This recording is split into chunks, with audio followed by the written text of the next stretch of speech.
Board of County Commissioners acts as a quasi-judicial body when it hears requests for rezoning and conditional use permits. Applicants must provide competent, substantial evidence establishing facts or expert witness opinion testimony showing that the request meets the zoning code and comprehensive plan criteria. Opponents must also testify as to facts or provide expert testimony whether they like or dislike a request is not competent evidence. The board must then decide whether the evidence demonstrates consistency and compatibility with the comprehensive plan and the existing rules in the zoning ordinance, property adjacent to the property to be rezoned, and the actual development of the surrounding area. The board cannot consider speculation, non-expert opinion testimony, or poll the audience by asking those in favor or opposed to stand up or raise their hands. If a commissioner has had communications regarding a rezoning or conditional use permit request before the board, the commissioner must disclose the subject of the communication and the identity of the person, group, or entity with whom the communication took place before the board takes action on the request. Likewise, if a commissioner has made a site visit, inspection, or investigation, the commissioner must disclose that fact before the board takes action on the request. Each applicant is allowed a total of 15 minutes to present their request, unless time is extended by majority vote of the board. The applicant may reserve any portion of the 15 minutes for rebuttal. Other speakers are allowed 5 minutes to speak. Speakers may not pass their time to someone else in order to give that person more time to speak.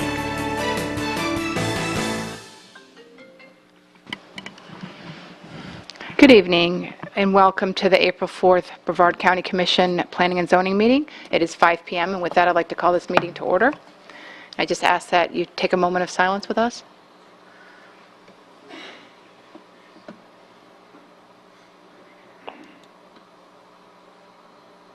Yeah, just call on your phone and see if they can fix this because I don't have a picture.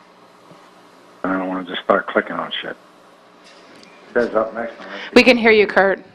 Oh, sorry. I thought it was the Lord. Do you want to lead us in the pledge? Sure. Commissioner Pritchett? If you guys would join us in the Pledge of Allegiance. I pledge allegiance to the flag of the United States of America and to the republic for which it stands, one nation, under God, indivisible, with liberty and justice for all.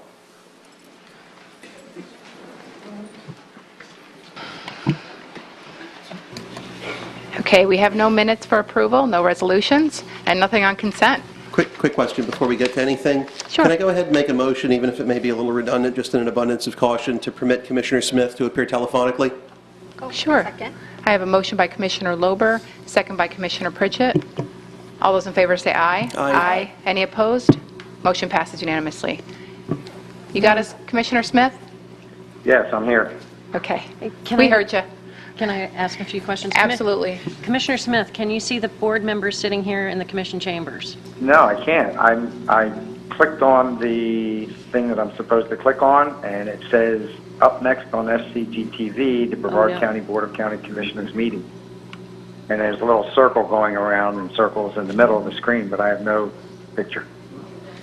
Reload the page, maybe? Yeah, I would say reload the page. I think we can continue until we have a new document that has not previously been presented to the board, and hopefully it will resolve itself.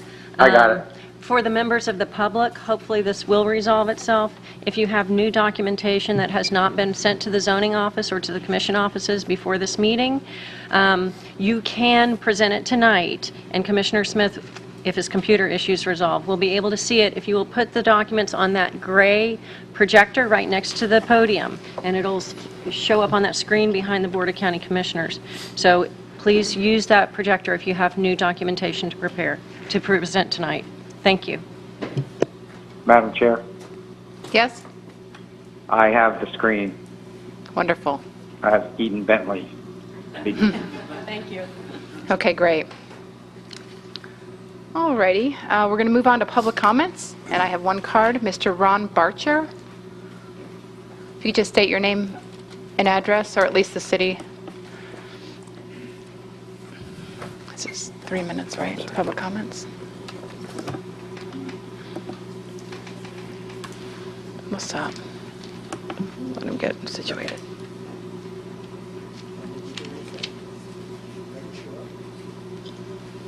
Is it not running already? Is it? It may already be running. Thank you. Okay. Mr. Barcher, is this on the Scottsmore issue? Okay. Okay. Okay.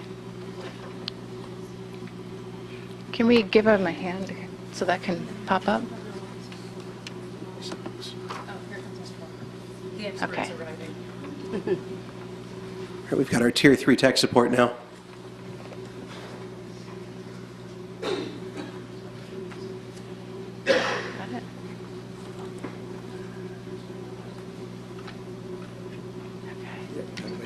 That's good. Yeah. Thank you very much. Great. Can you state your name and address, please? I'm sorry? Name and address, please? Yes, Ron Barcher. My address is 3431 Grant Line Road. I live about halfway between Mims and Scottsmore. Last week I attended a meeting of the Scottsmore Community Association, and they were discussing land use issues and the future land use map. And one of the people asked a question, has that map ever been updated in 30 years? And I said, I think it has, but let me check. So I found out that you've got a requirement to do it every 7 years, and that's been done. The last time was back in 2017. And what was interesting, there was an article in Brevard Delivers that says we did this. And almost every county department and multiple state agencies had input into the document. What I found most interesting was there's no reference to residents having an input into that document. That seems kind of strange. Now, there is a process called a small area study that I would like to propose that you'll undertake for the Scottsmore area, since that's never been discovered, studied. As far as Scottsmore is concerned, it's been relatively quiet. You know, but over the last few years, we have a national cemetery, a dollar store, and there's a potential new subdivision being considered. In addition, there's some property up there that's for sale. It says the future land use is ideal location for estate lot home size. So development's coming to Scottsmore. I think it's time we had a study of that. In researching the comprehensive plan and land use, I found what I think are inconsistencies. National Cemetery is classified as Residence 1 unit per acre. I'm not sure that's really right for a cemetery. Many houses on Scottsmore are zoned in RU17, and yet the future land use says it needs to be Res 1. There are lots around the Eels property that are landlocked and classified as Res 1. There's a conservation easement property that's Res 1. There's an auto salvage yard that, it has BU2 1 and AU zoning is a Res 1 classification. Numerous discrepancies. In addition, there's several lots that have two separate land use plans. And I was kind of trying to figure out why that would be, and so I looked at how the line was drawn between the residential one that's on the west side of the line and the 2.5 that's on the east side, and I found that line parallels US 1. And I thought, that's kind of interesting, because the purpose of this property over here on the side is to protect the lagoon. So why wouldn't you draw the line parallel to the lagoon and help protect the lagoon?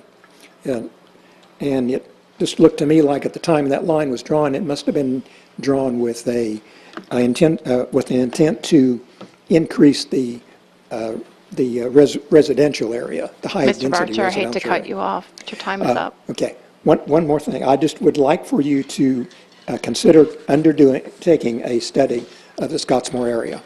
Thank you. Thanks, I appreciate it. All right. H1 was withdrawn. H2, and we have a card.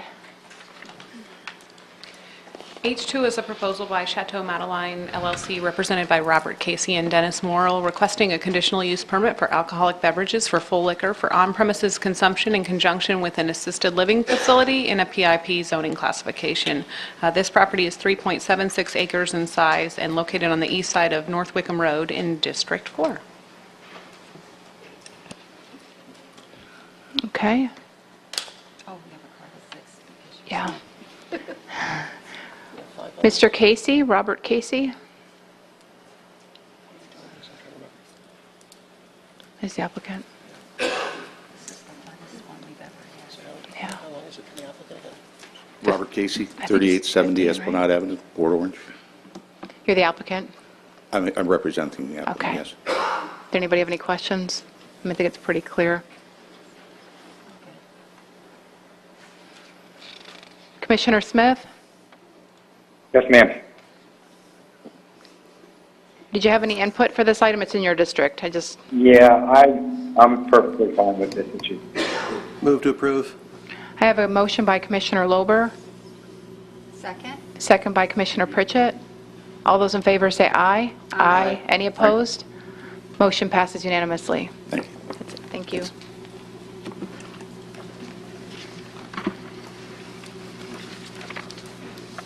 Okay. Item H5 and H6, we have several cards for this item. I'm not sure if we're going to do them together or, yeah. Item 5 is a proposal by Joseph Brandon and Nikki Thomas requesting a small-scale comprehensive plan amendment from Res 1 to 2.5 to Res 1 on a property that's 3.15 acres in size, located on the southeast corner of County Line Road and Dixie Way. The associated rezoning request is a proposal by the same applicants. Sorry, I thought it was my mic. It's a proposal by the same applicants, but it's on the entire property, which is 19.75 acres in size, located at the southeast corner of County Line Road and Dixie Way. I've got some disclosures. Okay. I've got some, well, actually quite a few disclosures. I'm going to try to fly through them quickly here, pertaining to both numbers 5 and 6. All of them, unless I note otherwise, in opposition to the proposal. I had an email from Rose McGinnis on March 11th, an email from Melanie Laurenti on March 13th. I have emails from Ron Barcher dated March 14th and 17th. Also on March 14th, an email from David Laney. On the 16th of March, an email from David Botto, or Boto, B-O-T-T-O. On the 18th, I have one from Rachel Burke. Also on the 18th, I have one from Maureen Roop. On the 19th, I have one from Marielle Marne, M-A-R-N-E, and Stephen Moore, M-O-O-R-E. On the 27th of March, I have one from Mary Sfar, S-P-H-A-R. On the 27th, I had a phone consultation and meeting with some area residents, David Laney, Rose McGinnis, and Jared Atkins, A-T-K-I-N-S. On the 30th of March, I have an email from Lisa Soto. On the 31st of March, I have an email from Maxine Zeiman, or Zeman, Z-I-E-M-A-N. April 1st, I have a letter that we received from Scottsmore Community Association. On April 2nd, I received an email from Kathy Ceballos, C-E-B-A-L-L-O-S. Also on April 2nd, another email, this one from Jared Atkins, A-T-K-I-N-S. On the 3rd of April, I have an email from Philip and Lori McIntyre. And on the following day, the 4th of April, I have one from Morgan McIntyre, all in opposition.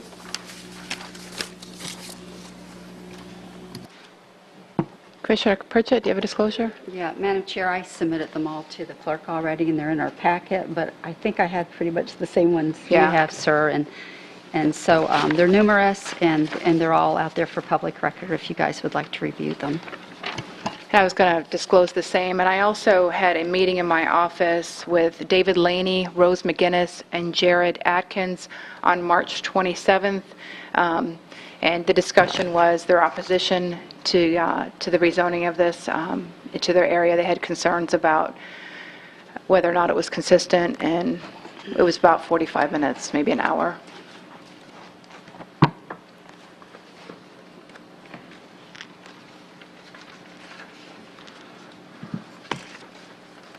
Okay. I'd also like to clarify, we got some comments after the Planning and Zoning Board meeting that the public wasn't sure that we were talking about both items. So when you all come up for public comment, if you'll address both the comp plan amendment and the rezoning, then we'll be sure that everybody has a chance to be heard. And some of the cards that I have as well have 5 and 6. Some have just 5 or just 6, but I'm just going to call them ahead in order, and just, unless you don't want to speak, that's okay too, but after the applicant, we'll go through the cards. Commissioner Lober? Just a brief question, and hopefully this helps. If not, I apologize. But I was hoping we could kind of get a feel for where the board is inclined to go before we have public comment, because if we can save a couple of hours of people speaking, I think it might be appreciated by some folks, because I'm happy to let everyone know where I am. And maybe we can go that way, and perhaps it may not be necessary to have everyone come up and say what they've been telling us by email and by letter and by visit. Ms. Bentley? I think we need to take the public comment.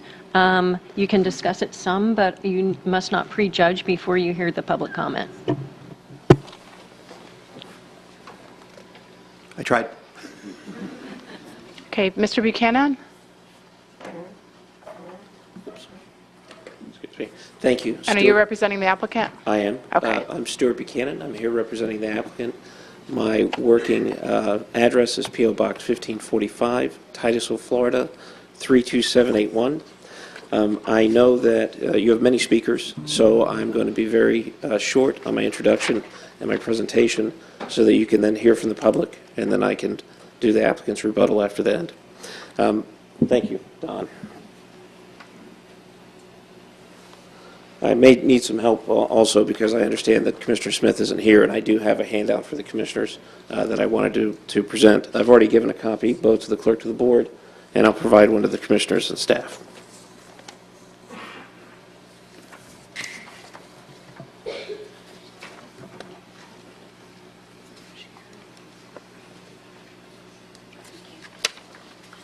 Thank you. Thank you, sir.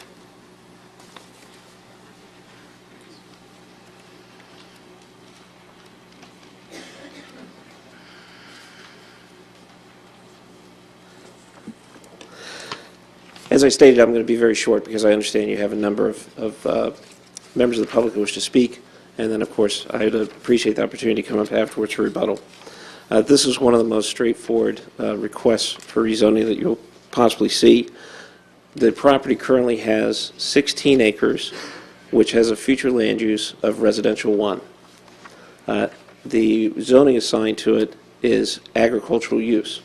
These are both the original future land use category and zoning district that was assigned after the Growth Management Act was passed. The reason that it was given agricultural use or the AU zoning was at the time of the comprehensive plan being adopted and the zoning districts being assigned, it had an agricultural use.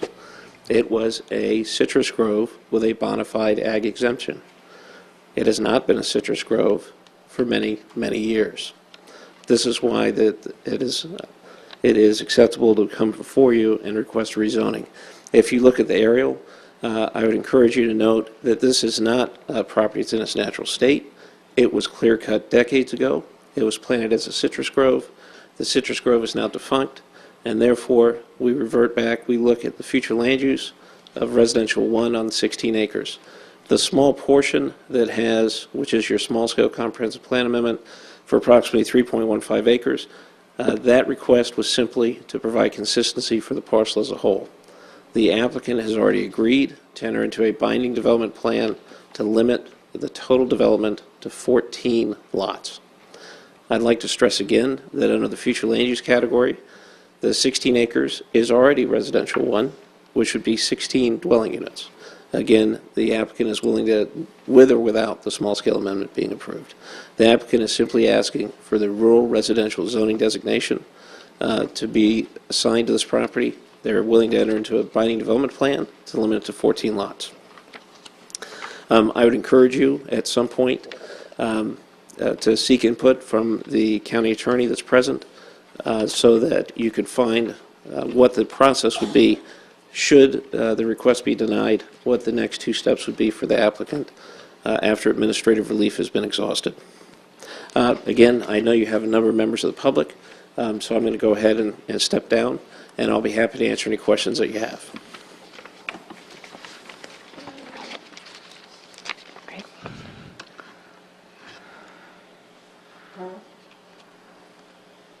All right, I'm going to name a couple names at once so you'll know that you're next. We have Nancy Stevenson, and after Nancy, we have Ron Barcher.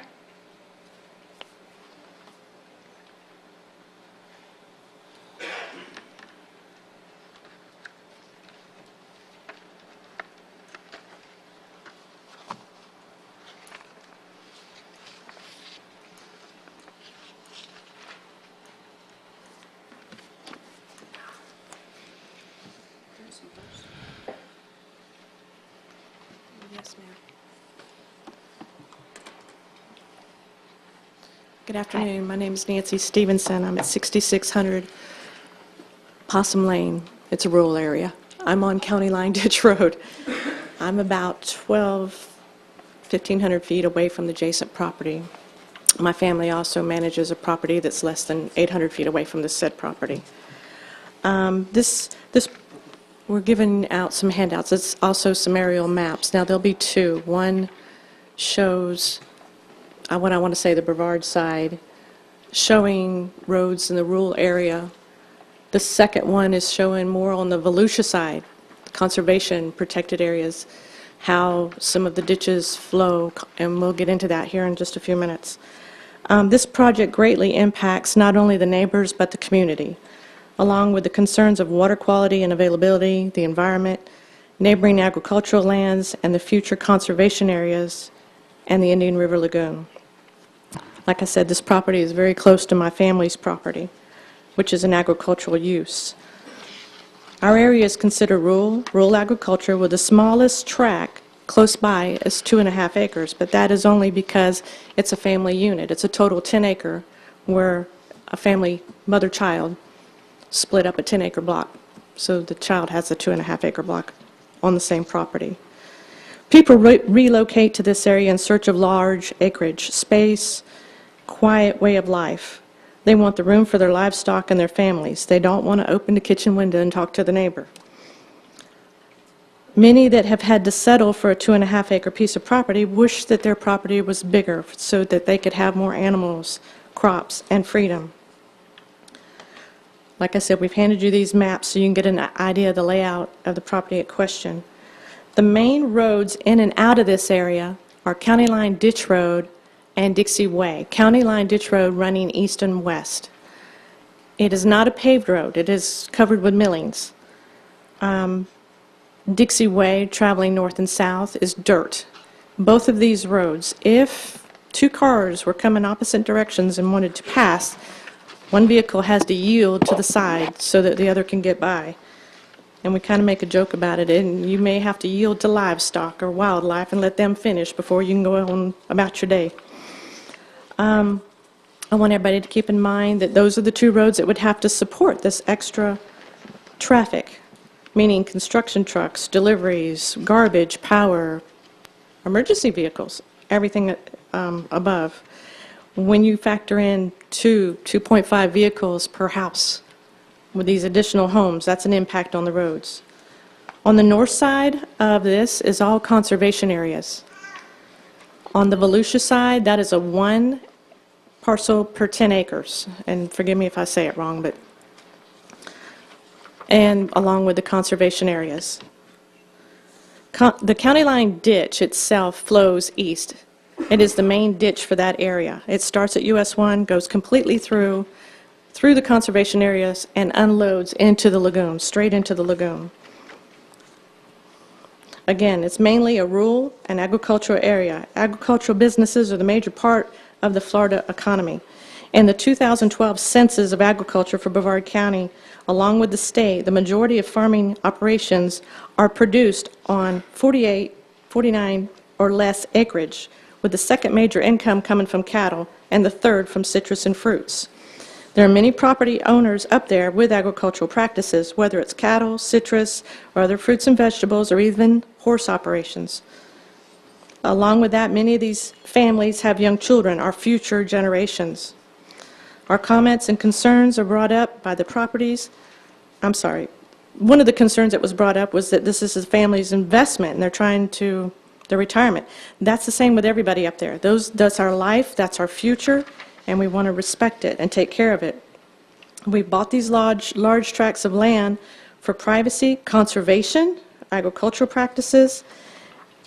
And it's just agriculture keeps everybody fed. I mean, that's just the way it is. If you don't take care of the land, it won't take care of you. Conservation and preservation are the key aspects of everyone's future. We all have property in the North area, could profit from development, but we choose not to out of respect for the future land use ideas and future generations to follow us. Again, our concerns are the overdensity of the land, water retention, water flow, runoffs, flooding, the natural flows of the ditches, the infrastructures, the roads. I know everybody's going to be getting into some of this for you. I also like to bring up, there's a Florida state statute, 163.316, that talks about dealing with future development and existing land use. Small areas, it has to do with future development that is attached or close by agricultural lands, and it's Florida legislation's way to try to preserve ag and protect it. And there's formalities and forms that have to be filled out, looked at. And I'm sorry, I meant to bring that paper, and I didn't bring it up here with me. Please forgive me. Again, we wanted to talk about the small area study, if we I had have to time cut to you look off. at it. I'm sorry. Yes, ma'am, I'm done. Thank you. Thanks so much. We could leave those. Okay. Ron Thank you. Barcher, and after Ron, David Laney.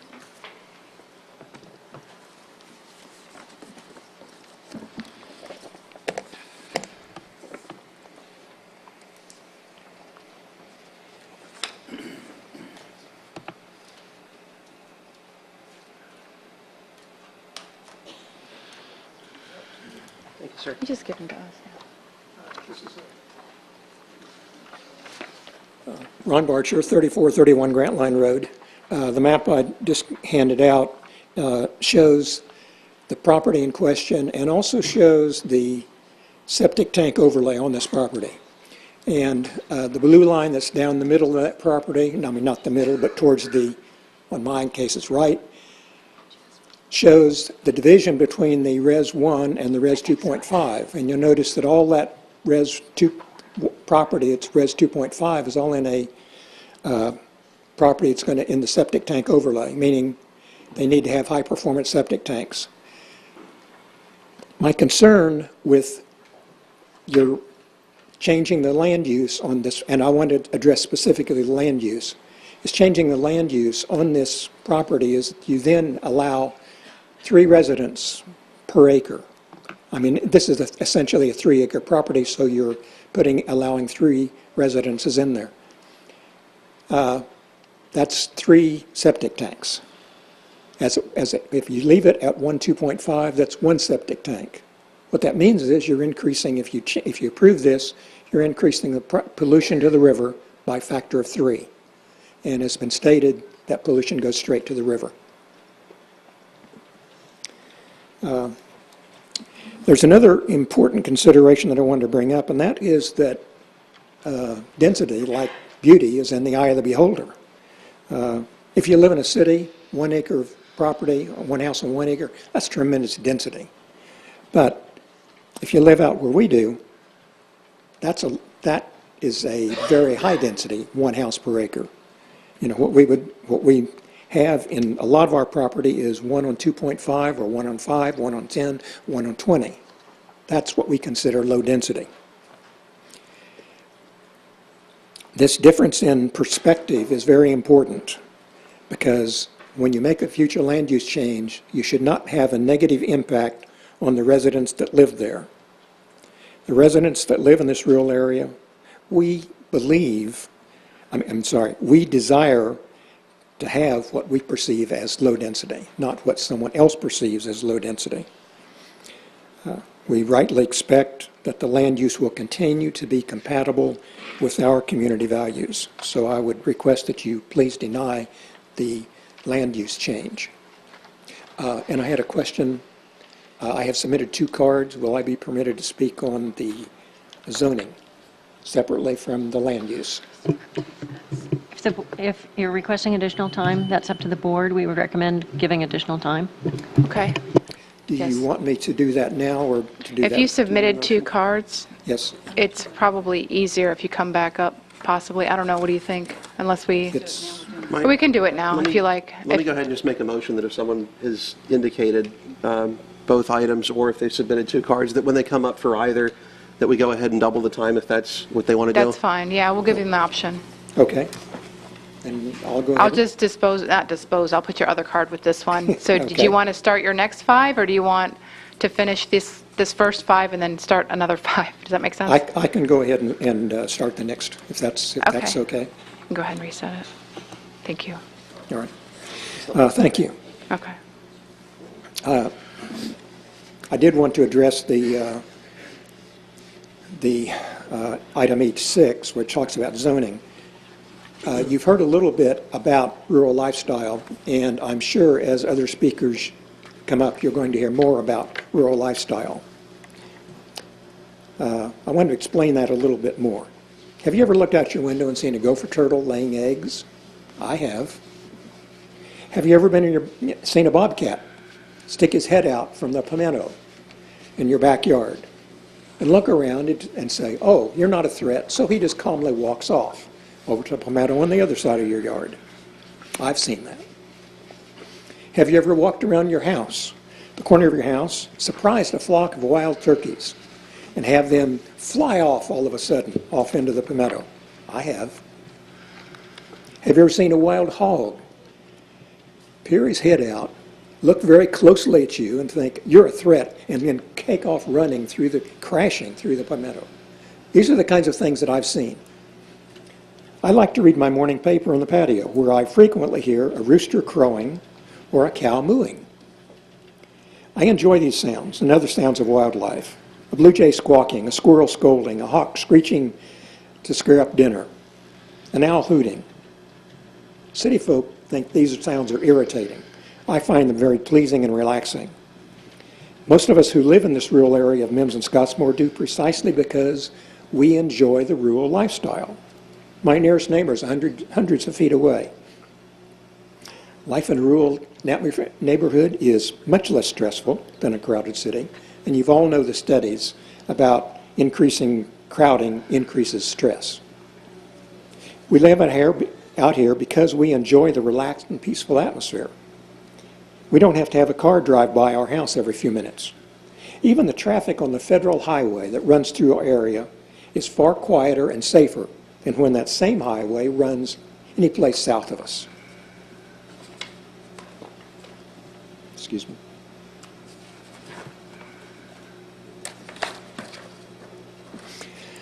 The activities that we have out here are very interesting. Imagine taking your kids to a library program about miniature horses, only to have at the end of the program, the kids get to ride in a buggy driven by that miniature horse. Kids just love that. We have the annual July picnic in Scottsmore, and we have the annual Mullet Festival in Mims. Both of these have lots of activities for kids and adults. There's more freedom in our rural area. We can do what we want without having to tell somebody to stop. If I want to put up an eagle in my front yard, I don't have to go to homeowners association and have them tell me, stop, you can't do that. I can spend my time in my workshop sawing, drilling, routing plywood, turning this into furniture for either my house or the library. And my neighbor, who I can barely hear, he's out standing on his car, converting his antique car into something much nicer and having a nice paint job on it. One of the more popular stores in our area has a motto that fits our area. It's for life out here. There are several large stores in this rural area that serve our needs: Tractor Supply, Family Dollar, the Any Hardware, Walgreens, Dollar General. However, the convenience of having these stores, it's not why we moved here. It's just an added benefit. When I moved here, there were none of these stores were there. And I didn't care if I had to go 14 miles down to a Walmart or a Publix or Home Depot. I just wanted the nice rural atmosphere. So I'm requesting you to please deny this zoning so that we can continue with our rural lifestyle. Thank you. Thank you. After David Laney, we have Andy Root.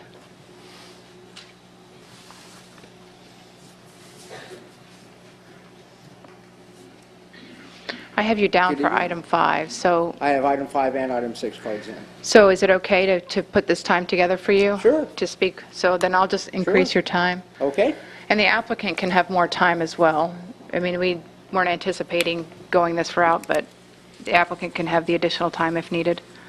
Okay, we will, since I'm familiar with a number of the topical... Can you give your name and address? if Oh, you I'm can? sorry. That's okay. David Laney, 3800 Sam's Lane, Scottsmore, Florida. Okay, since I'm familiar with a number of the topical areas that a number of the other speakers will be addressing, mine are going to be very pointed and I think will not be replicated by other people. And I will speak fast here. Obviously, I prepared for 2 that I thought were 3 minutes, so I think I'll be done in 6. With that being said, let's talk about the future land use map change first. First of all, who has standing in the discussion regarding the future small-scale plan change as requested for this property by Florida State Statutes 361.3184, subparagraph A1.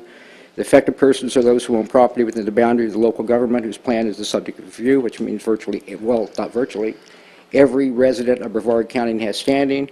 Additionally, those owners of real property, abutting real property that is subject of a proposal change to that future land use map. That includes those of us who were notified by the planning and zoning for the rezoning location, but I would note that it also includes Brevard County, or excuse me, Volusia County, because Florida State Statutes 361.3184, subparagraph A sub 2, local governments that have areas designated for protection or special treatment within their jurisdiction that abut this said project, and that is Volusia County.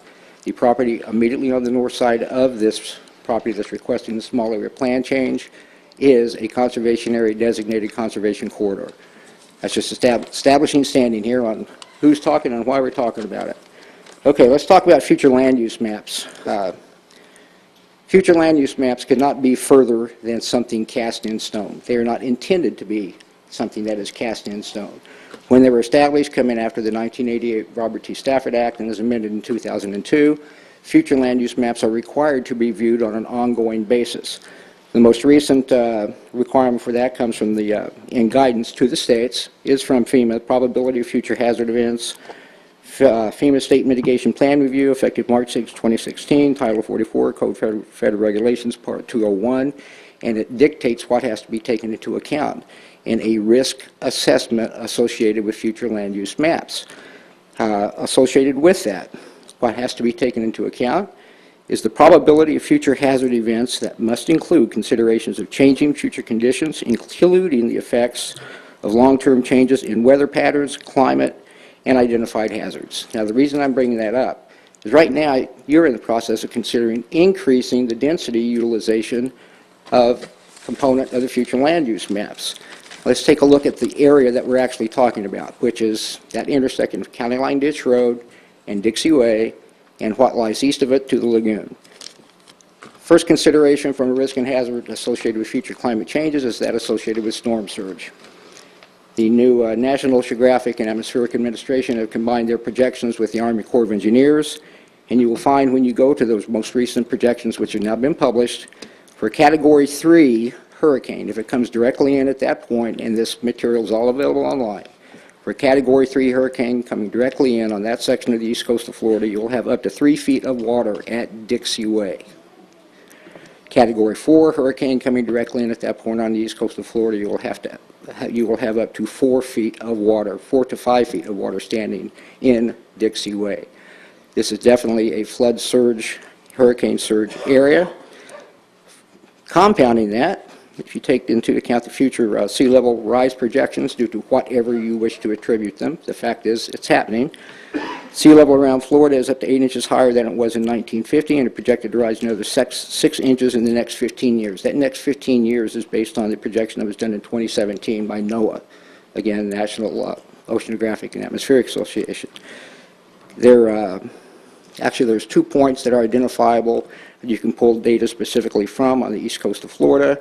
The southernmost is Miami Beach, the northernmost is Daytona Shores, and these projections hold consistent from Miami Beach to Daytona Shores. And this is the most probable. This is not the most drastic projection. This is what there is consensus that this is the most probable projection on sea level rise. By 2050, it's projected 15-inch increase. By that time, Mosquito Lagoon is no longer a lagoon. That's the ocean. In fact, Mosquito Lagoon will very probably become the ocean the next time a significant hurricane impacts that section and the dunes are gone. And that's all I'll say, because I know there are other folks who are going to talk about this component, the small area plan change. Okay, things that we're here to talk about and things that we're not here to talk about. During the planning and zoning meetings, Mr. Buchanan brought up as a representative for the Thomases the fact that we don't need more property taken off the tax rolls. We need to increase the tax rolls. 49% of Brevard County is not on, well, let's take a look at that. Let's take a look at what those properties are and what the economic contributions are to Brevard County in Central Florida, those properties which are not on the tax rolls. Patrick Air Force Base, 9,464 jobs on base, 4,310 indirect jobs in the community. From the latest economic impact information, over $1 billion per year economic impact to Brevard County in Central Florida from Patrick Air Force Base. Kennedy Space Center, 10,194 spaceport jobs currently, and that includes the private sector spaceport jobs. Total between jobs on the spaceport and jobs which are created and supported by Spaceport and NASA, 23,753 jobs with a total economic impact of Brevard and Central Florida of $3.9 billion annually. The next big one, let's go right on up to Playland or Canava National Seashore.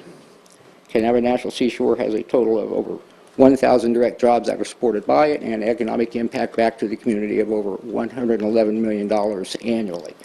So those are just indications that perhaps some of the properties that may not be paying property taxes are certainly providing positive economic impact back into Central Florida and Brevard County. Okay, for the zoning, a couple of other things that we're not here to talk about tonight since we're focusing on zoning. We're not here to talk about the new National Cemetery and the impact that the cemetery may have had on the water quality of some of the residences immediately adjacent to the cemetery. That's not a subject that we're here to talk about tonight. We're talking about zoning. We're also not here to talk about BDPs.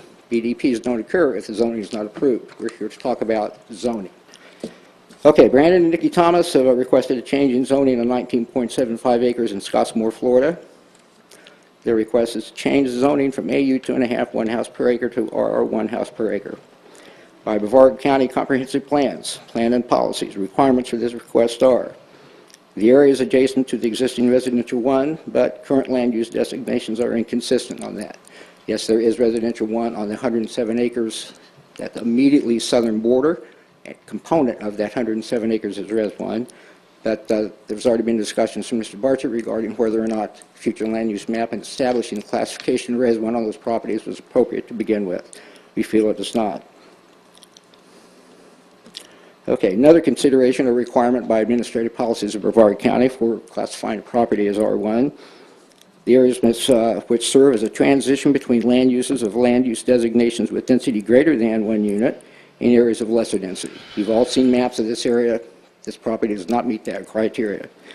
Another consideration, unincorporated areas which are adjacent to incorporated areas and may be considered a logical transition to Res 1.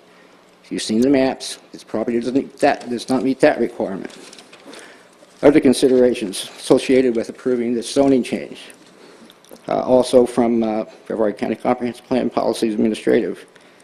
Proposal must not materially and adversely impact an established neighborhood by introducing types of insensitive traffic that's not already within the defined boundaries of the neighborhood.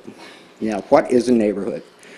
Within Administrative Policies and Procedures of Brevard County, said that a neighborhood must have clearly defined boundaries such as roads, open spaces, rivers, lakes, lagoons, or similar features. There is not a population density required associated with the definition of a neighborhood, not in the glossary, not in Brevard County Comprehensive Plan anywhere. We feel that we actually absolutely exist as a neighborhood in this portion of North Brevard.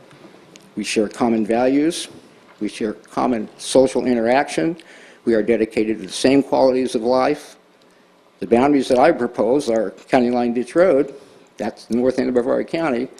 Obviously, the eastern side of the proposed neighborhood is the Indian River Lagoon. The west side is obviously Highway 1, and the southern border, you could say that that is probably Huntington. That's where this consistency of social values, rural values, is concentrated in an area on houses that are built on not less than 2.5 acres. Okay, additional considerations also out of Brevard County Comprehensive Plan regarding where the surrounding road system width and construction and quality are sufficient to serve the proposed use without the need for substantial public improvements. It's already been described to you. When you go down County Line Ditch Road or you go down Dixie Way. I don't want to be rude and cut you off, but you've Okay, I thought you exceeded had a your... total of 10 minutes. You just spoke for 10 minutes. And we rounded up a Oh, little. wow. Oh, okay. There was a little improv in there, I think, Well- from your notes. Time flies. It does. Wasn't having fun, but time flies. I think- Okay, well, thank you very much for your time, and obviously if you have any questions throughout this procedure, we are certainly available to answer more questions. Thank That you. was 10 minutes, really? It really was. Wow. Oh, I believe you. Who wouldn't do you wrong? Andy Root, he's got 5 and 6 on his card as well, so you don't have to use all 10 minutes if you don't have 10 minutes, but you're more than welcome to. No, we won't. Just got. If you could just state your, you can hand that out first, it's fine. And after Andy, we have Stephen Chalmers.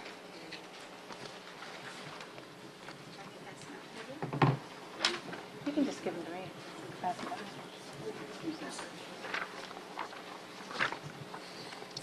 My name's Andy Root, 3540 Sunset Avenue, Scottsmore, Florida. I want you to know that we welcome the Thomases. We were told at a town meeting that they moved here to escape the Palm Beach lifestyle, and that our rural residential lifestyle was what they wanted. We welcomed that. The fact that they liked it so much that they wanted to change it is what we objected to. To grant the zoning to 1 home per acre would destroy our rural residential lifestyle and hasten the destruction of the Indian River Lagoon and amplify the demands of our fresh water, all of which are in jeopardy. I personally know of 2 landowners that hold 40 acres and 50 acres plus that are waiting for your decision. If you change the zoning to 1 home per acre, they and their attorneys will be next in line, and that line will grow. Hundreds of new wells will irrigate the new lawns, creating runoff and herbicides and pesticides and fertilizers, which will run directly to the lagoon, while depleting our fresh water supply and increasing the saltwater intrusion, which is already occurring. None of these things are good. The major land to be developed is east of Dixie Way. It is closest to the proximity of the lagoon, with deep ditches running directly to it.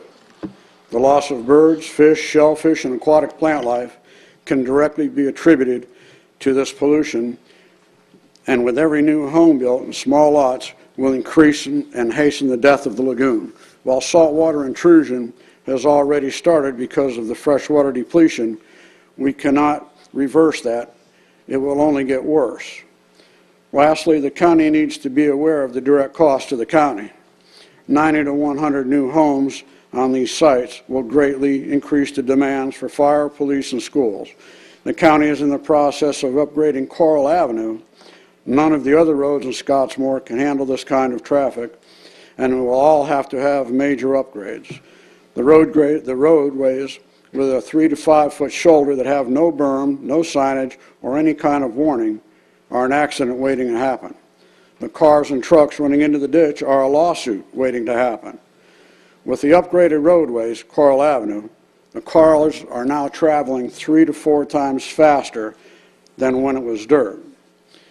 The handout I gave you was to show you that one of the wells that had just been drilled or sampled was 2,510 parts per billion, which on state level and municipal level, only 450 parts per million is permissible. The University of Florida just published a survey, or a recent visit, where it said, upon visiting the Scottsmore area on March 6th, I became familiarized with the rezoning request in the area. I am able to place such a request in context of natural and human-related pressures in the Indian River Lagoon region.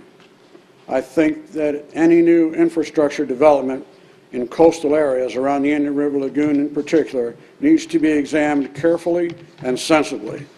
This is because the sea levels in Florida, which has risen at rates more than 6 times the mean global rates between 2011 and 2016, the sea level rose at a rate of 3/4 of an inch per year. Evidence of these rapid sea level increments on the increase in the sunny day flooding areas in this state. Compound to this problem, the ever-increasing human use of fresh water from the aquifer. Moreover, an inconclusive trend that Florida rain values since 1985 indicates that the aquifer recharge is not changed over the decades. That means we're using more than is being replenished. Evidently, any new zoning that allows increases in settlement density will represent amplified demands of our water aquifer, and because the sea level is expected to rise, the area will likely be drastically affected, and the detriment to our water and soil quality is evident. I respectfully ask the County Commission to deny this application so that others will not follow. We can save the lagoon, our fresh water, our dirt roads, and our rural residential way of life. Thank you. Sir, you have 2 documents you provided to the board. Could you please put them on the projector so that they will go on the screen behind the board? Mr. Walker may need to assist you. There you go. Commissioner Smith, can you see that? Not yet. I'm a There you little go. behind you guys. Now I can see. Okay. All right. And this was the letter from the University of Florida.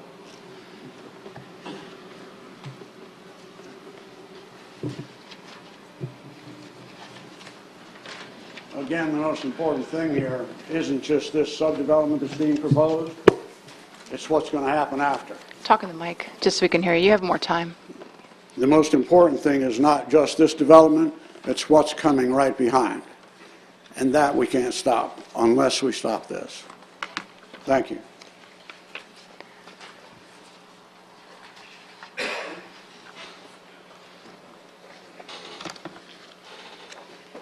Oops.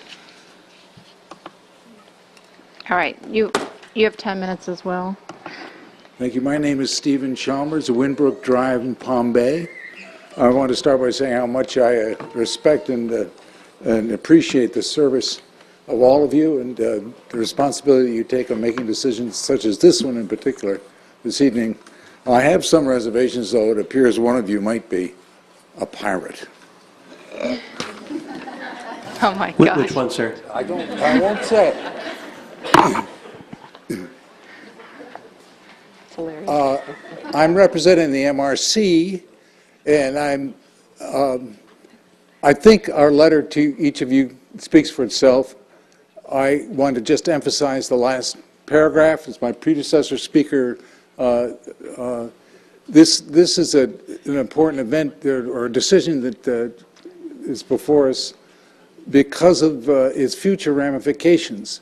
The MRC sees that enabling this kind of development in the face of change, which is not only ongoing arrival of more people in Florida and into our county, but the threats of climate and sea level rise, is not a wise consideration. That we should step back, we should zoom out from the locality of Scottsmore and look at the whole county and look at the whole coast a little bit more and consider an overall plan, which is yet to be really formulated, about how we're handling our land.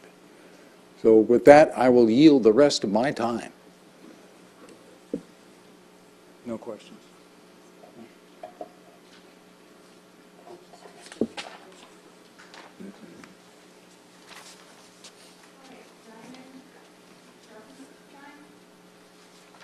Diamond Sharpenstein? And please correct me if I said it incorrectly. And after Diamond, we have Clara Mutter. Name and address, please. Diamond Scharfenstein. And you have it down for 5 and 6, so you have 10 minutes as well if you Okay. want to use it. 6350 Dixie Way, Memphis, Florida. My name's Diamond Scharfenstein. My mom and I both live at 6350 Dixie Way. We live approximately a half a mile, a little bit more, from the developer. I know the lagoon and roads have been the primary subject of challenge on this subject, but I would like to touch base on my personal side of this issue. My mom is a native of Brevard, born in Rockledge, grew up in Merritt Island. My father, who we lost in 2016, was military and a federal contractor. My parents, after moving from Port St. John to Titusville, where I was born, moved to Mims, where they settled in Scottsmore about 20 years ago. Because of the rural area, this is where they wanted to raise me. My mom has had horses most of her life, and they wanted the same experience for me. My parents chose Scottsmore because of the land, the space, and the privacy. And they respected that Scottsmore wanted to keep their community rural. Most of us in this room from the great community of Scottsmore love our lifestyle in the country living. If we Brevard County residents and commissioners allow the developer to come in and rezone our rural areas, we will end up with areas like Viera and Port St. John. There's nothing wrong with those areas by any means, but we moved to this area for a reason. We all understand that Brevard is growing, but really, why can't we keep the north part of Brevard in a rural habitat? I ask you, where will it stop?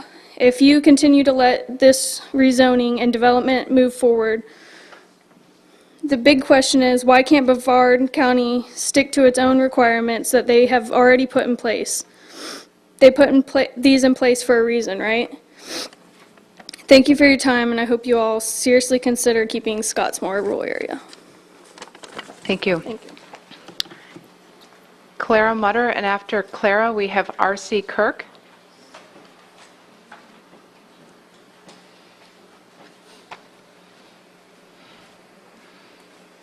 You have 10 minutes as well. 'Cause I'd be Okay, but down I'll for 5 probably and only 6. take 3. You'll get tired of me before then. You can My take- name is Clara Mutter. I live at 3405 Johns Road, mailing address Mims, but I live in Scottsmore. I'm probably on the southmost end of all of this, and I have a strange story to tell you. We moved to Scottsmore. My husband was a homicide investigator. We moved to Scottsmore to get away from town, to get away from people, to get away from traffic. And one of the first nights that we spent in our home after moving out there, we used to sit on our front porch and say, wow, we'll watch the traffic. We might see one car. And it was an exciting night if we saw 2. And we would just sit there and watch the traffic. Well, this one night we saw this hawk, and he landed on our fence out front. And we thought, boy, what's he doing there? And about this time, a cow came trotting down the middle of the road. It's a dirt road. He can go there if he wants to, and he's headed east, going toward Dixie Way. He did turn north.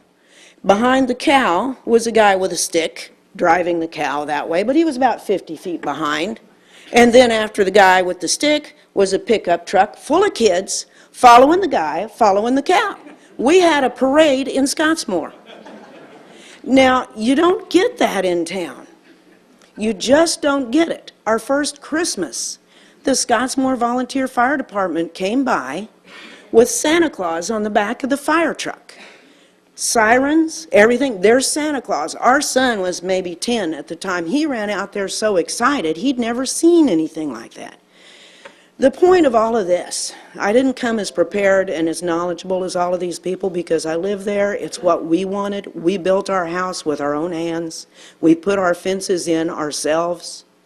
Now we can afford to pay to get it done.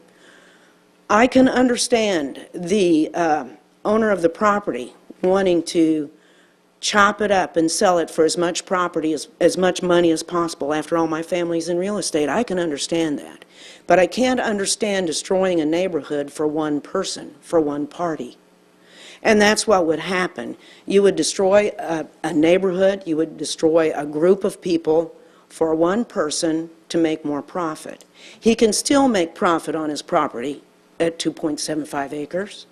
He can still make profit. Everyone can. We just have to judge how much we want to do to the other guy to get our own. So I would ask you to think about that when you consider it, because all of these people that came here are here because they value what little they may have that they built themselves, like we did, more than having 10 neighbors right next door, more than having 10 cars or having a BMW. We just want our privacy, we want our lifestyle, we want our kids to grow up with horses. We have cows in the backyard now, okay? We've been the horse, cow, sheep route. We've done all of that on my property. I'm down to one rooster. When he's gone, he's gone. Okay? He got me yesterday morning. He's gone. But he's too old to stew. It's just, I told you I was not as prepared as these people. I just ask you to consider this is what our life is like.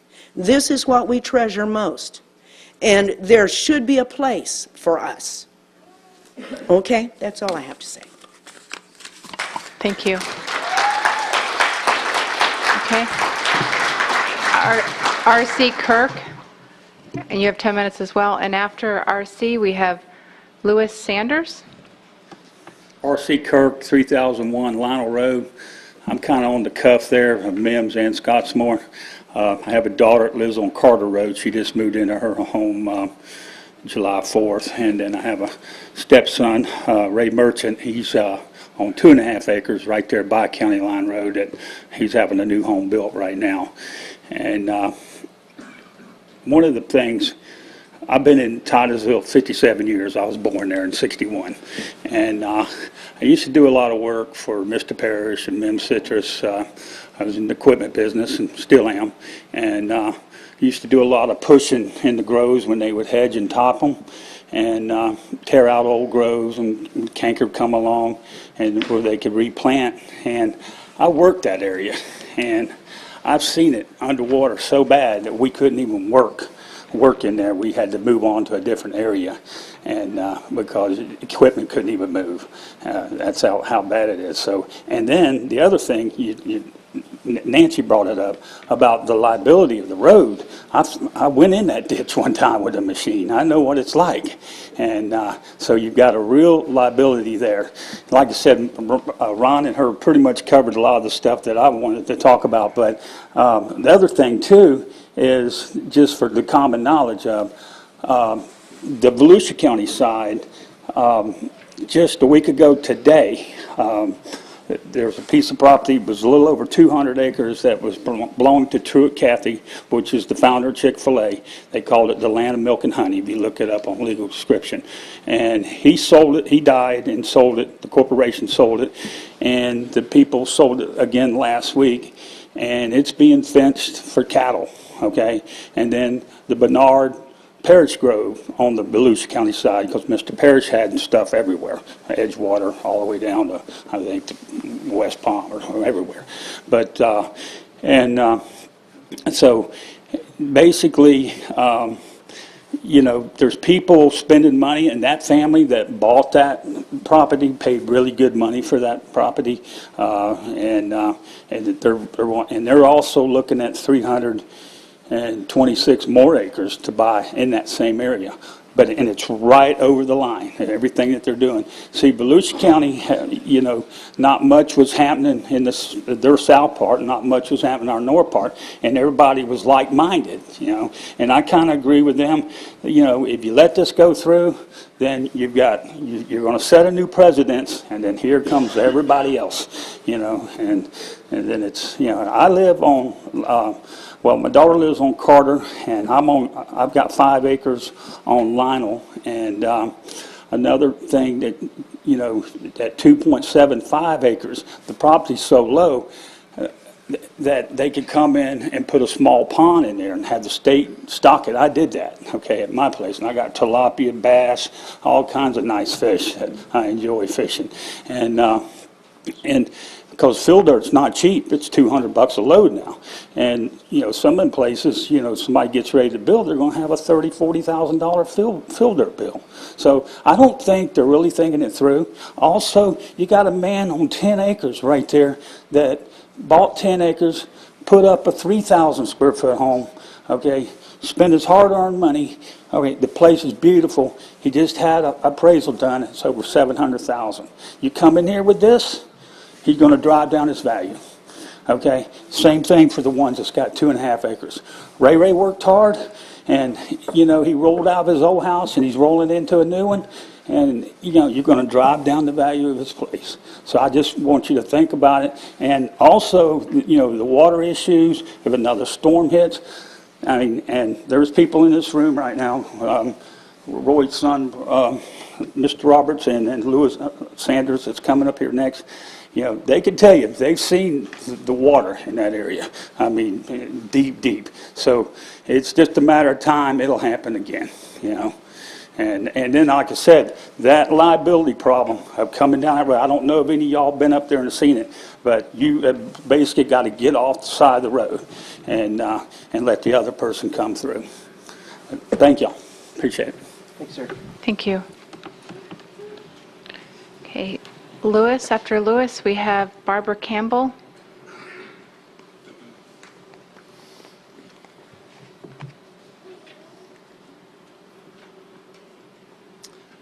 My name is Lewis Sanders. I live at 3510 Sunset Avenue in Scottsmore. I want to first of all take my hat off to all these folks that spoke so eloquently tonight. Makes me proud to be a neighbor of theirs. Well, I came to Scottsmore in 1956. Rode the little short bus to Mims and to Titusville. Because, there wasn't many of us up that way then. But I'm not against growth. I'm pro-growth 100%. I'm a member of the Brevard Economic Development Zone. I'm a disabled veteran. But I don't want to see our community change to the degree that they're asking for us to do it. I'm kind of unsure. I heard someone state it can be one acre, one house per 1 acre. That's kind of news to me. I was on a committee back in the early 90s with Truman Scarborough, Peggy Busaka, when we came up with this plan to, make the land area size 2.5 acres, because at that time orange groves were viable. People were still prospering. The packing houses was open and stuff, and we all know what happened to that. But to open the floodgates of setting a house 1 acre apiece, especially east of Dixie Way. East of Dixie Way has always been, that's where the water starts getting salty quick.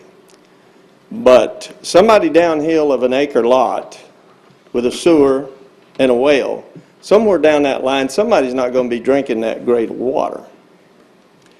And the road impact, like some of these folks has mentioned, would be serious, would be a big expense. And good news is that they can still develop their property with 2.5 acres. And I don't think you'll have a person resist that, because, that's what we're on, 2.5 acres.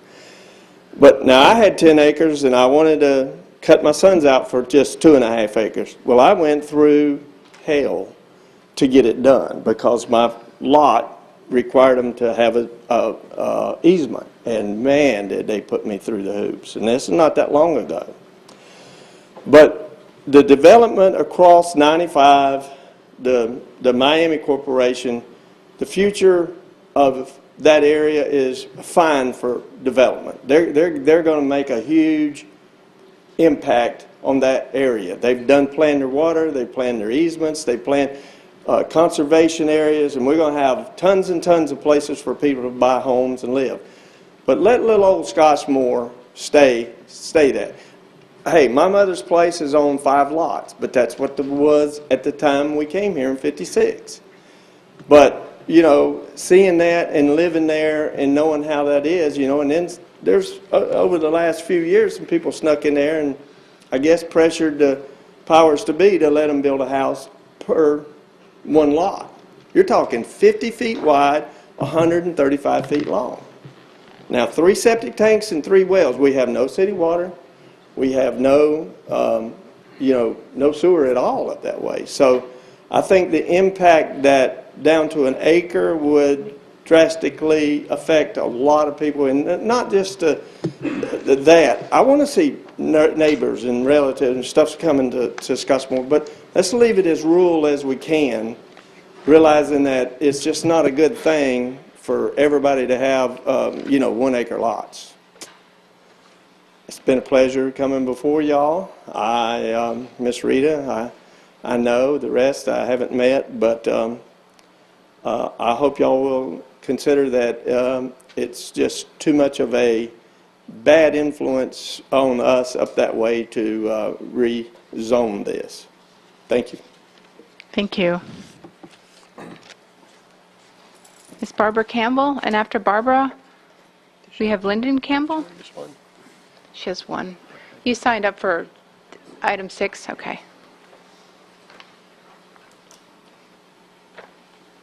Thank you. Good to see you again.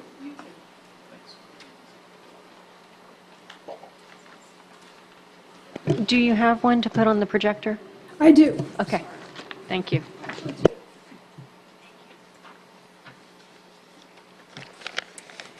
So, Name and address, please. Barbara Campbell, Fishtail Palm, Cocoa. Okay, pass this. I am not a next-door neighbor, but I am in the same district.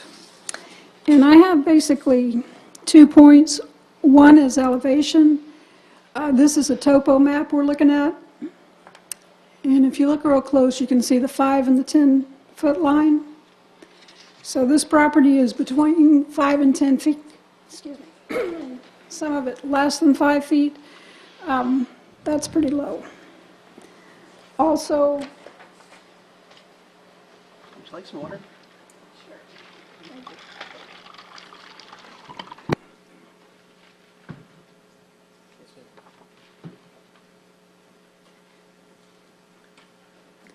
my other point is the proximity to the lagoon. The edge of it, I believe, is about 3,700 feet. And it's been pointed out before, that blue line across the top there is called Ditch Road. I think it really is a ditch. That's why it's blue. So this is not the place to build additional houses. I personally have lived in Brevard most of my life. I have loved the Indian River all of my life. And it breaks my heart what you and I have let happen to it.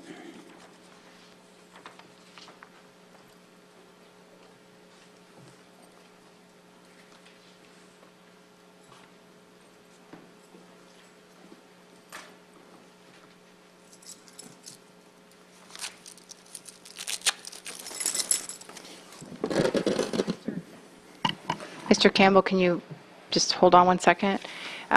Because Commissioner Lober addressed those emails that most of us were copied on, we want to make sure that the applicant has access to those emails. I'm not sure if we would forward those, Ms. Bentley, or... The clerk has them, and you may take a look at them at any time. Anyone in the audience may. And you may have even been copied on some of them, but I just want to make sure that you have them available to you, and you can always ask if you need more time. Okay. Mr. Campbell, go ahead. You have just one card in for one item, is that correct? Okay. I was expecting 3 minutes, so this is better. Well, you get 5 in a zoning. Name and address, please. Lyndon Campbell, 5005 Fishtail Palm, Go-Go. I agree with what someone previously said. You all have gotten to know me a little bit, and it's a tough job you're doing, and I appreciate the efforts. And people before me said a great deal of what I had in mind bringing up, and some of them did it better than I probably could, but I'll try and cover a couple things. Most of us are probably familiar with a saying that's attributed to Albert Einstein. The definition of insanity is doing the same thing over and over again and expecting a different result. I've lived in Florida since '55, and I've been fishing in the lagoon since the early '70s, and the changes have been very disturbing. And development just keeps going. And some have said they're not against development. I'm a little perplexed about that. If we don't somehow get a handle on this, the accountants among us will look at it and say, it's obvious. Development builds a tax base, increases revenue. Agreed, that's obvious. It does. But there is another expression in economics. It's called externalities. It's the things that can't be readily measured. Some of them were addressed, the quality of life of the individuals in the neighborhood. But the damage on the lagoon is directly related to the loads, and that was considered by you all a couple weeks ago.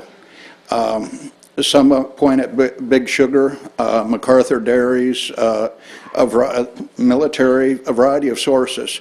Many try to pass it off on septic tanks, and there's some validity to that. And there have been rules for years on keeping them away from sensitive areas. As my wife pointed out, this is backing up to a ditch, and you're going to put a whole bunch of new septic tanks relatively close. Even if you go to advanced septic tanks, there is still the problem of the golf course mentality. People move here and they want a palm tree and a golf course. And that dumps a whole lot of nutrients and herbicides and pesticides, and it'll go directly into the lagoon. We got a half-cent sales tax imposed that it'll be generating at least tens, maybe hundreds of millions of dollars with the target of fixing that problem. But my question is, rather than letting the pig farmer walk in and prop his feet up on the carpet, don't we need to stop the pig farmer coming in and polluting the carpet? Develop a plan, educate the community, get away from the golf course mentality, go to microagriculture and help people learn how to grow things that will stop the nutrient going in and trashing the lagoon. Take an action to fix it, to actually long-term fix it. Developers put a lot of pressure, and the money is hard to resist. And I learned in researching this, I didn't know about Farmington. 3 miles away, 59,000 acres. My knees nearly buckled. I lived in the Keys for a period. I saw the Keys 40 years ago and then 10 years ago, and the changes in the canals from when I was a kid. It was horrible. I could see to the bottom in 30 feet of water when I was a kid. Now I can hide my hand by putting it 2 feet under the water, same canal. They put a moratorium in because they realized that they were losing control. It was running away from them. I don't know if that has to be, maybe. They stopped building until they could get a handle on it. Titusville, from what I understand, last year dumped several 100,000, the year before over 1 million gallons, and they weren't the only ones. Somehow this has got to be stopped. The Native Americans, I tried to find the attribution, said when the last tree is cut, the last river poisoned, the last fish dead, we will discover that we can't eat money. Thank you. Susan Minch, and after Susan, Roy Roberts. Susan? Oh. Not trying to rush, I just wasn't sure if I was loud enough.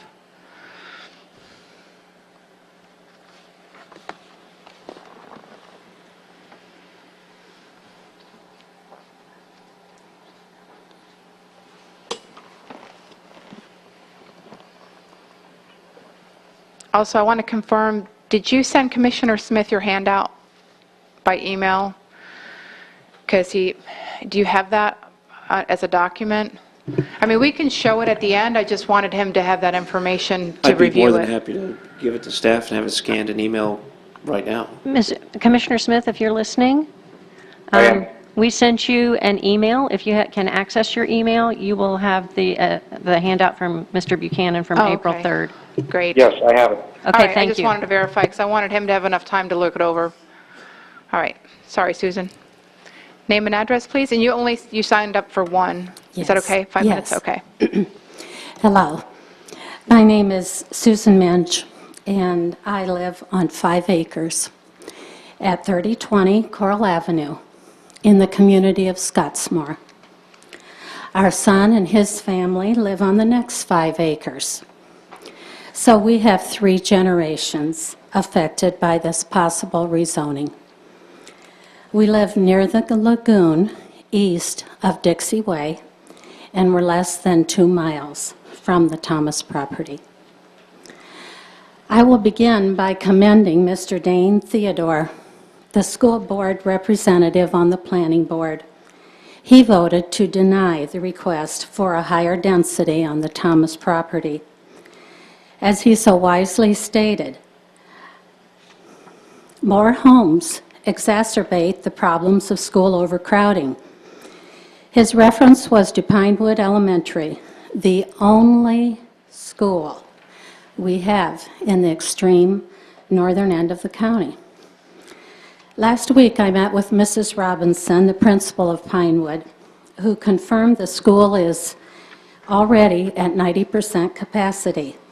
The majority of our youngest Scottsmore children attend this school. Some changes have been made recently, such as adding portables and restricting out-of-zone enrollment. She said 5 years ago, the school had only 350 students, while currently it has 530. We all know that large 2-story homes will attract families with children, not retirees. David Lindemann's report states, Pinewood Elementary is not projected to have enough capacity for the total of projected and potential students from the Thomas property development. David Lindemann is manager for facilities, and he stated this in his December 2018 report. Students would have to be sent to a, quote, concurrency service area, such as Mims Elementary or further south. This is unacceptable. Parents have told me they do not want to send their children further south. They do not want to send them north either, into Volusia County. As Mr. Minabu, planning and zoning member, seemed to suggest. Homeschooling or private schools are just not possible alternatives for many of our young working parents. I would like you to note that the Scottsmore Association donates $1,000 each year to Pinewood Elementary to help them achieve success. It's a gem, as my daughter-in-law says. As a former St. Lucie County School Board member, I too caution you about the change in house density. The overcrowding of a school leads to a number of problems, such as excessive busing, unhappy parents, and anxious students. The result is a lack of support from the community. St. Lucie County did not plan well for its growth, and the school system suffered. You can avoid these happenings.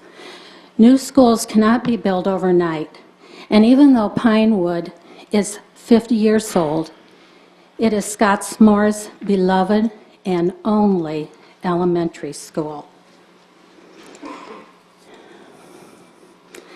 As I close, I will add that one of our sons earned his master's degree in urban and regional planning in 2007.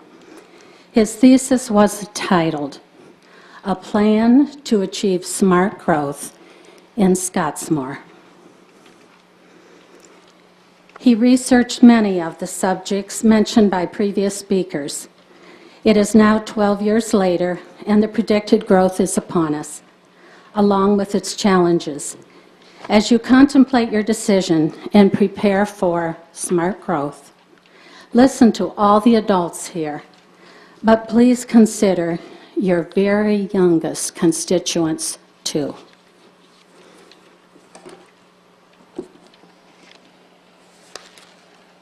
Thank you. Roy Roberts, and after Roy, we'll have Rose McGinnis.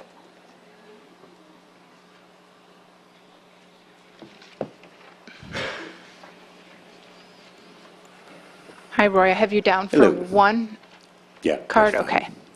Okay. Roy Roberts, 3700 Coral Avenue. My family moved there in 1962, so we've been there a pretty long time. We run the citrus grove there that's on Coral. Seen a lot of change, and the grove up there and the pastures and all is about 300 acres. So I can tell you there's probably nobody that really believes in land rights any more than I do. And as citrus has gone downhill, I know that I may have to sell. I hope not. I'm going to try not to, but it's a possibility. It may very well happen. We've already had to sell some land years ago, and my dad was pretty good at trying to make sure that we did what was compatible with the community. And the land he sold in lots of 5-acre lots, which pretty well fit the community.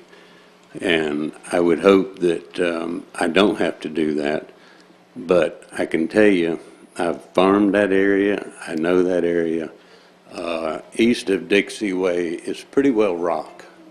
So you need to think about that, because if we really get started in all this, that rock does not percolate water. It will go right into the lagoon. It's no way to stop it. You can put all the retention ponds in you want. It ain't going to change it. And that's almost all of that land along that area is like that. When you get west of Old Dixie or Dixie Way, you get into the sand and all that, and you can do some of that. But the footprint that Scottsmore kind of puts on the earth is pretty mild right now. The pollution that we put into the lagoon is pretty mild. But if we get started on 1 house per acre, there's a whole lot of people wanting to come up and do the same thing. And then it's going to be massive. The pollution going into the lagoon, we can't stop it. The only way we can stop it is hold our population down, run 1 house per 2.5, per 5 acres, whatever. But hold that down. Otherwise, we're going to be putting a pretty big footprint in, like everybody else. And how much can we take? That's all I have. I think you've heard pretty well everything else. It's pretty obvious what the people of the community want, and they want to keep it like it is. And I would hope that the people of the community would have the right to dictate or decide how that community is going to be. Thank you. Thank you. Rose McGinnis. After Rose, we have Glenda Cabellos. Hi, Rose. I have one item for you, too. Yeah. 5 minutes will cover it? Yes. Okay. I was expecting 3 minutes also, by the way. That's a regular meeting, but zoning's 5. This is updated.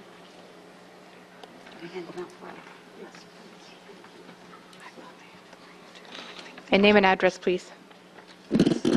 Oh, I didn't put one up here. Hold on 1 second. Oops, sorry.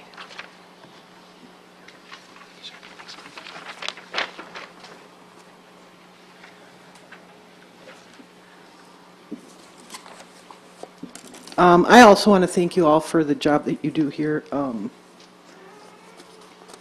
It's not easy, and I appreciate you spending the time you did with me and other members of our community.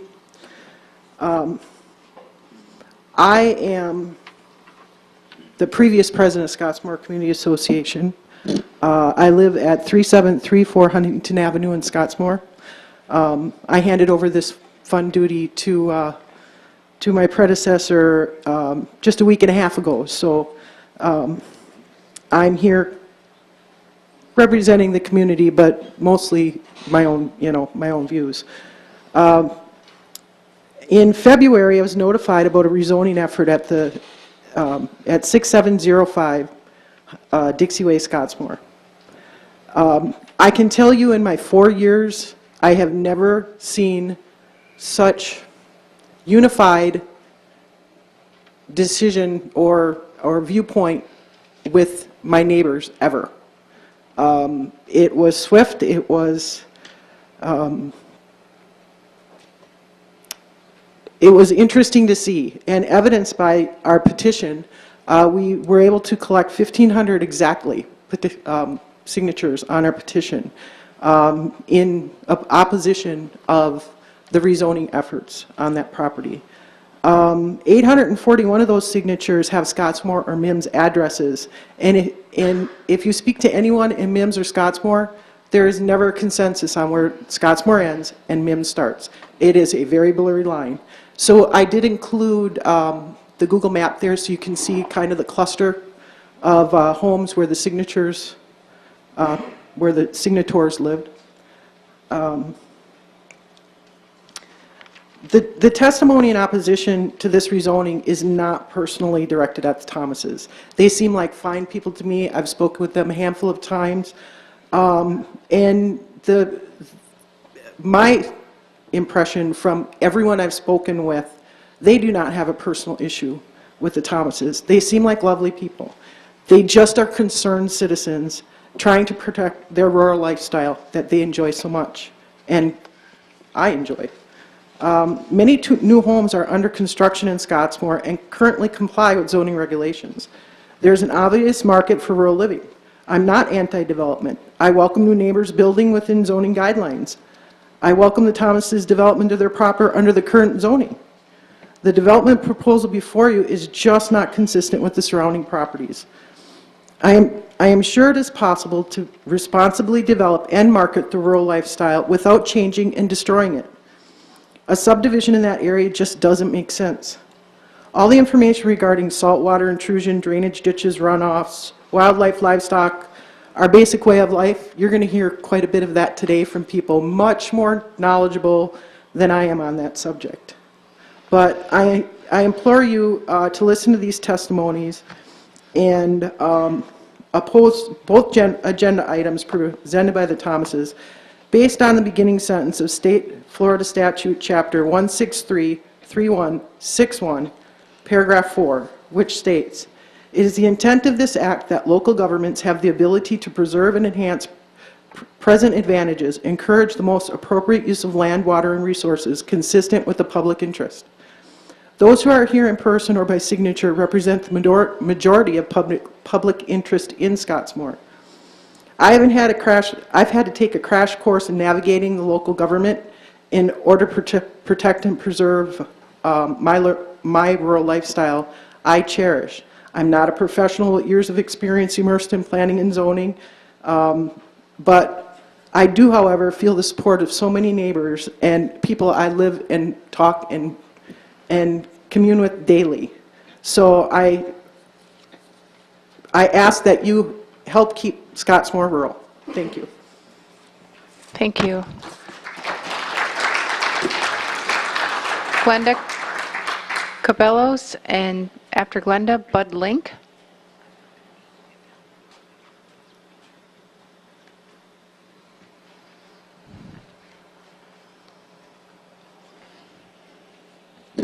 Hi, Glenda. I have you down for one item. Is that okay? That's fine. Okay. Could you just state your name and address for the record, Yes, my please? name is Glenda Sabellis. I live on a Sabellis, I'm small- sorry. What? Sorry, I mispronounced it. That's okay. You were close enough. We live on a small orange grove at 3175 Sunset Avenue in Scottsmore. And I'm not going to talk about the schools and the water and the traffic and the sewage. You already know all of those issues from all the previous speakers. I'm just going to quickly touch on our lifestyle. We moved here from the West Coast, from Naples, Florida. We had 5+ acres there. Then a developer came in, bought the surrounding area, and divided it up and sold it in small parcels, most likely what they want to do here. And our little bit of paradise, it turned into an urban sprawl. So we moved to Scottsmore. We have a small orange grove. which is a natural habitat for the wildlife. We have turkeys, we have sandhill cranes, we have rabbits, tortoises, bluebirds, all kinds of birds.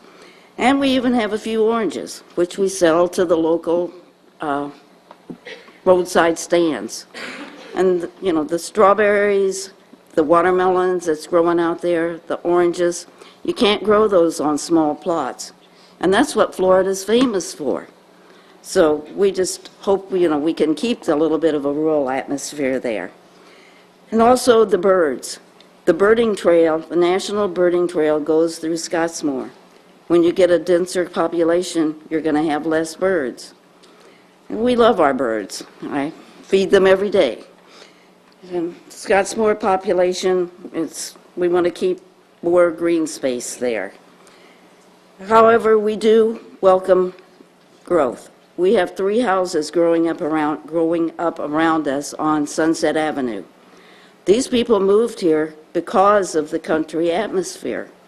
They wanted to raise their family in a rural area. Are we going to take that away from them? They're all on 2.5+ acres. So we just like to keep it that way. And that's it. Just thank you for listening, and let's vote to keep Scottsmore rural. Thank you. Thank you. Bud Link, and after Bud, we have William Goff.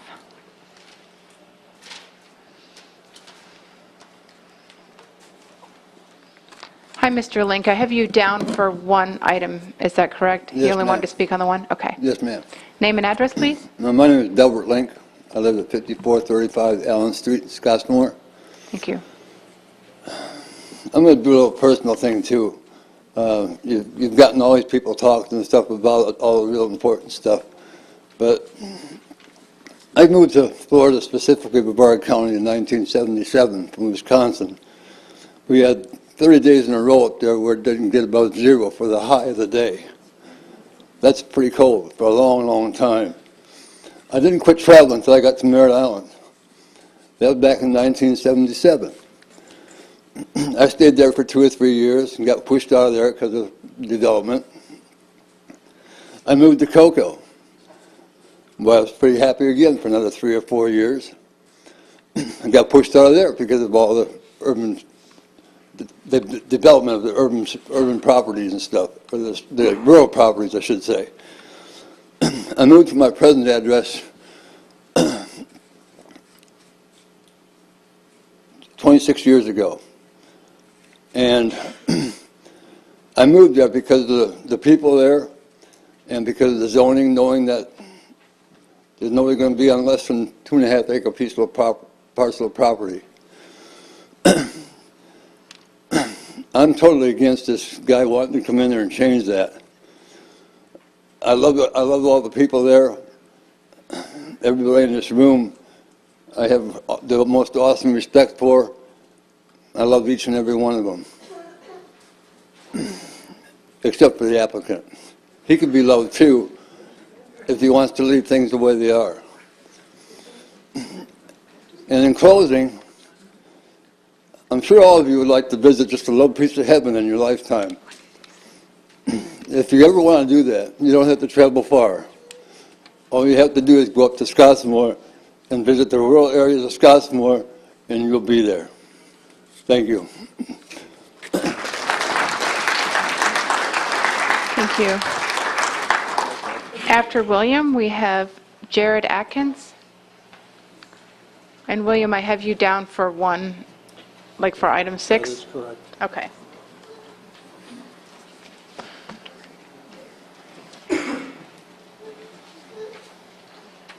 Sorry, we can pass it back. I can pass it down. Save you trouble. Careful, she'll charge you a couple bucks for that. Thanks. Name and address, please. Commissioners, thank you for listening to us. When I spoke before Can you give me your name and address? I'm sorry. William Goff, 3320 Huntington Avenue in Scottsmore. Thank you. When I spoke before the zoning board, I hadn't talked to anyone at that time at St. John's Water Management District. I gave you this fact sheet because the gentleman, Jason Soroy, that I talked to, and I gave you the phone number so you can check the facts. And he informed me, 2 long phone conversations I had with him over the last week. The EPA recommended standard for drinking water and chlorides, which is salt, of course. Levels may not be higher than 250 milligrams per liter of water. When I spoke before the zoning board, I thought we still had a comfortable time before we were going to see any problem associated with that, but he tells me otherwise. When Titusville built their well field west of Scottsmore, between us and the Floridan aquifer water supply, they're in the supply line before it gets to us. They built 6 test wells. The only one that's really outside the well field is number 6, which is directly across the road from my house. I'm at the corner of Huntington Avenue and Dixie Way. My well is less than 300 feet from this test well. Both my well and the test well are 55 feet deep. So I assume, with only 100 yards separating my well from his, or from Titusville's, my results would mirror this data on the bottom. And if the EPA's recommended standard for drinking water with chlorides in it is 250 milligrams, we're already at that point. Since they started testing in 2013, that test well has waffled back and forth between the low of 124 milligrams per liter and a high of 317. So there's already been excursions past what the EPA recommends for drinking water. And it isn't just as simple as being told, well, you folks can buy bottled water and you can drink bottled water and you can cook in bottled water. But have you ever tried to wash your clothes in salt water? The detergent doesn't work. The same thing for your dishwasher. So I took a step, went further, and I looked at what would be required to outfit a whole house with a reverse osmosis system. Just to buy the system is $3,000. Now you got to find a plumber or somebody to install it if you can't do it yourself. Or you can go to Culligan, and Culligan will charge you $34 a month every month for the rest of your life to give you proper potable water for your home. So it isn't just as simple as drinking water. It's a whole house issue. So Jason Soroy at St. John's Water Management District, I asked him the pure and simple question. I said, will those numbers go down? He said, no. He says, if you have a normal rate of growth in the area and you build 6, 7, 8, 9, 10 new homes a year, that number is going to inexorably creep upwards. It's not going to go the other way. And folks, something tells me that if all of our wells turn to salt, you guys aren't going to call Titusville up and tell them to shut their wells off, are you? Titusville needs water too. Why didn't Titusville drill their well field within the boundaries of Titusville? Because all that water under Titusville is also beyond the standard due to pumping in the past decades. So I leave you with one request. Refuse this request for higher density population. Thank you. Thank you.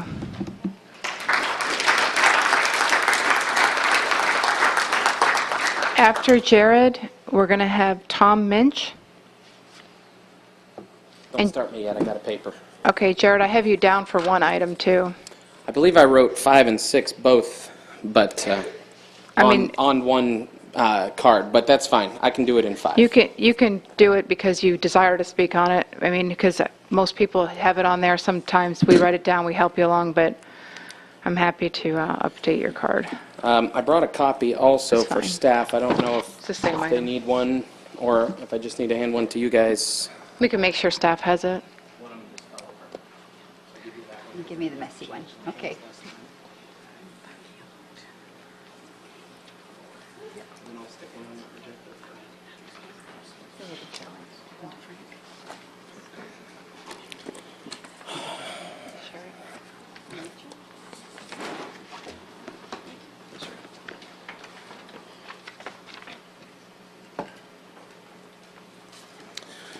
Okay, well, making you guys work for it tonight, huh? Did you give us your name and address?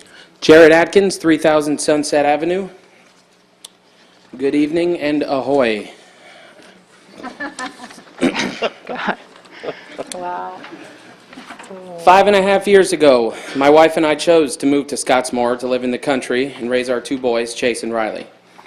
We previously lived in Merritt Island, but we wanted more land and to start a small farm, so we moved to Scottsmore, one of the few remaining rural areas in Brevard County. We did so mainly because of the rural nature of the area and because the AU zoning and the 2.5 acre per house minimum requirement. This meant that limited and responsible development would maintain the rural nature of this community. Many folks here this evening chose or choose to live in Scottsmore for the same reason.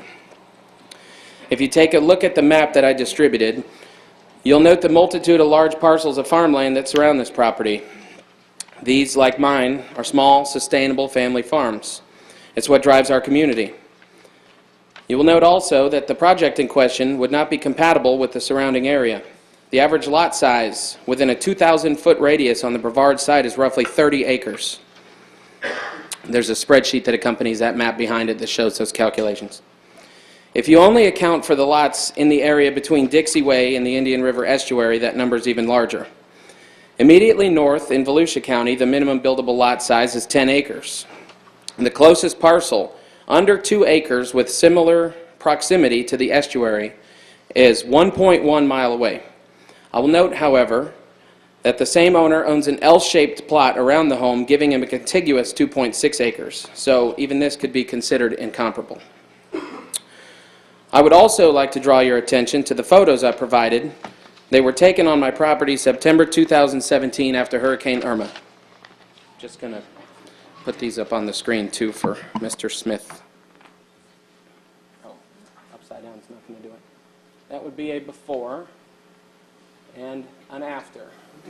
Okay? Another after. That would be my driveway. That would be my shed and my dog.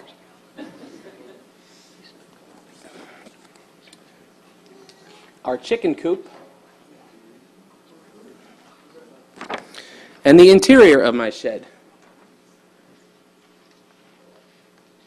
You'd be surprised what floats.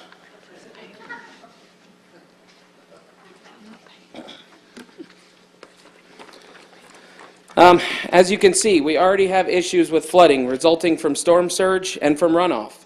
Further development in this density would continue, even hasten, the worsening effects of this problem for all residents east of Dixie Way. I would also like to address some things that were brought up in the zoning meeting regarding this application, some of which distract from the real issues that surround this application. We're not here to discuss septic systems. That comes after zoning. We're here to discuss the zoning. We're not here to discuss the BDPs, because those too come after zoning. We're here to talk about the zoning. We're not here to discuss the Veterans Cemetery. These are issues that are out of the scope of this conversation. Should stay that way. I was also mentioned, I'm sorry, it was also, I had to write this because I thought I only had 3 minutes. It was also mentioned that the agricultural land pollutes more than residential. I would like to point out that these are small, sustainable family farms. These are not feedlots, they're not chicken plants or big sugar. We have best management practices in place that are county and state recognized by the Department of Agriculture to ensure sustainability. This is our dirt, we care about it. Finally, I've said it before, and I'll say it again, our roads suck, our water sucks, our internet sucks. We're 20 miles from a Publix, okay? But we put up with all this because we love our rural lifestyle that this community provides. Approving this rezoning will be the first step in the destruction of that lifestyle that we all hold so dear and around which we have literally built our lives. We are not against new homes. We welcome new neighbors with open arms. I myself was a new neighbor a few short years ago. We're not against development. As a member of this community, we share as members of this community, we share a desire to help make sure the development is responsible and in keeping with the way of life that we all provide for our families and for one another. So I ask you to please deny the request for the rezone. I also, since I do have a couple more minutes left, I'm just going to hit this real quick. It was brought up in the original packet and stated as such that the largest citrus grower in the area signed a letter for the applicant in their support. And I just wanted to point out that this gentleman or family is not the largest citrus grower in the area. He's not the second or the third largest. The first largest citrus grower in the area spoke here tonight in opposition to this, and he and the second and third largest citrus growers in the area, you'll find their name on our petition. So thank you. Thank you. Tom Minch. And after Tom, we have Bill DeBusk.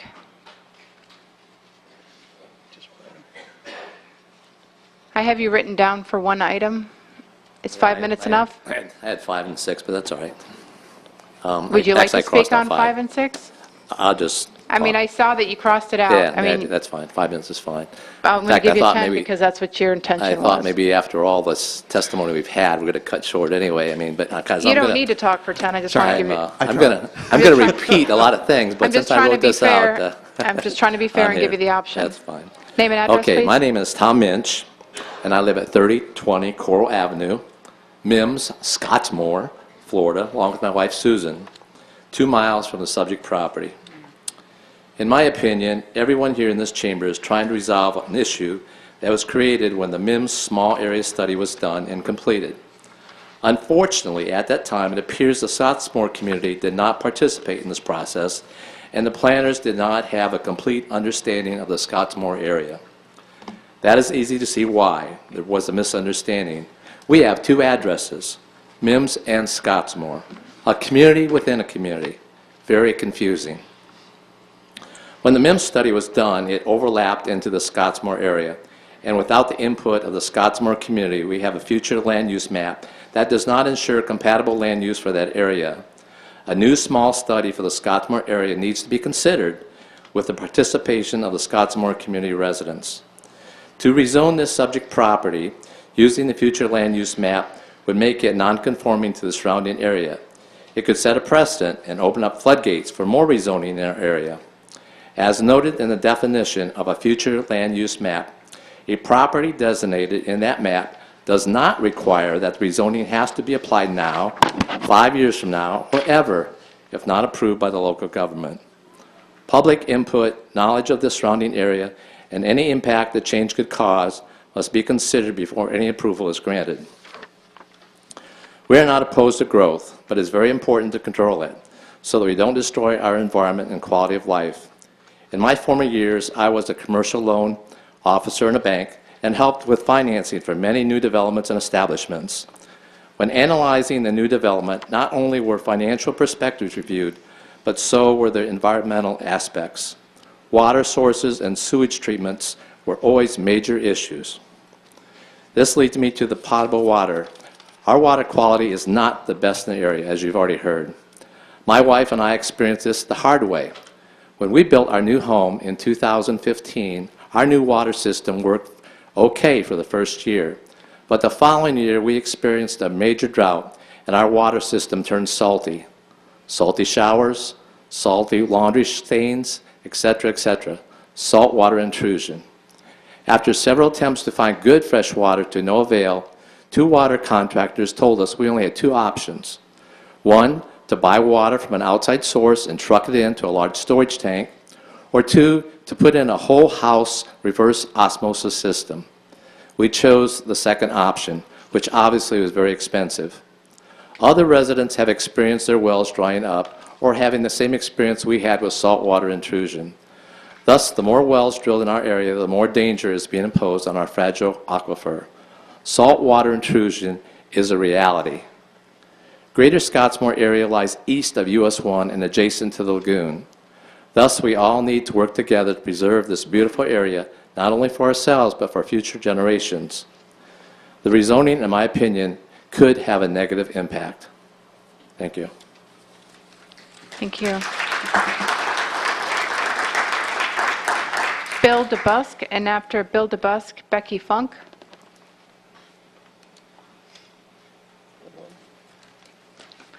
Did you only sign up for one? I mean, that's what I have. Yeah, that's all I got 5 is time enough? Okay. Name and my name address? is Bill DeBusk. I live in West Melbourne, Florida. I'm here today representing the Turtle Coast Sierra Club of Brevard in Indian River County. We're asking you to say no to this zoning request in front of you today, because this zoning request will infest a robust rural community with a cancer-like urban sprawl. The Scottsmore area is really not appropriate for the zoning being requested today. This area is surrounded by environmentally sensitive lands and rural agricultural landscape. Scottsmore is actually one of the last rural agricultural areas in close proximity to our Indian River Lagoon. Immediately to the north is Volusia County, which restricts zoning to no more than one house per 10 acres. The local road system in Scottsmore is made up mostly of dirt roads that are very narrow, and narrow roads that are very minimally paved. And this road system was really not designed for an urban environment. Existing zoning area of Scottsmore, the way it's zoned now, enables habitat for wild animals, creates a buffer for the Indian River Lagoon, and enables corridors for wild animals to travel between these native areas. The zoning request is urban sprawl in accordance with the Florida statutes 163.3162. Since this rezoning request is not consistent with uses and intensities of the residential areas that surround this parcel. Florida statutes 163.3177 also requires that future land use plans discourage urban sprawl and preserve rural agricultural lands. And it does this because rural agricultural lands provide this critical buffer between developed land and natural lands, and because it provides water recharge and storage areas, protects valuable ecosystems and open spaces, and maintains the viability of agriculture. In contrast, urban sprawl destroys wildlife habitat, introduces invasive plants and animals, increases the risk of water pollution, increases flooding risk, reduces groundwater for wells, and increases risk to life and property from wildfires.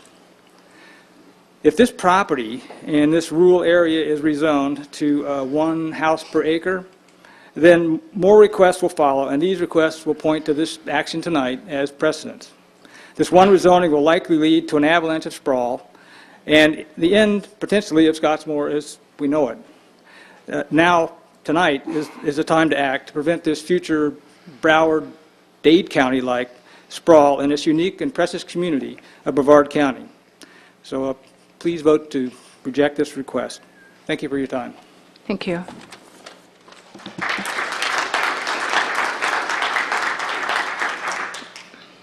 After Becky, we're going to have Christy Floyd.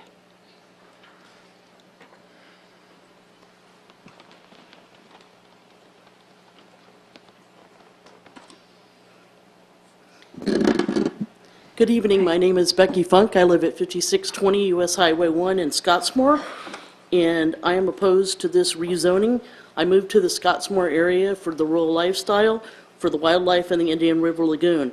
I grew up in Florida, and I lived on the south end of the Indian River Lagoon near Jupiter and Stewart, and I do not want the Scottsmore area to become the same area as that area has become.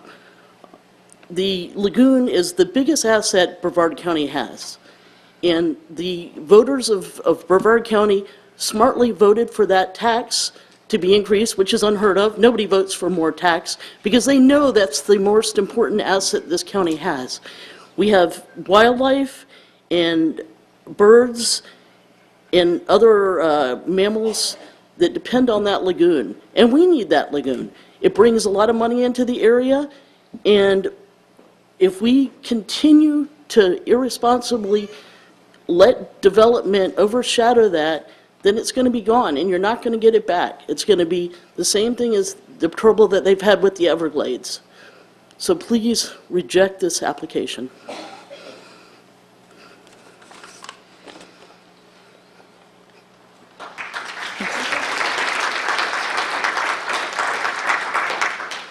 After Christy, we're going to have Alyssa Atkins.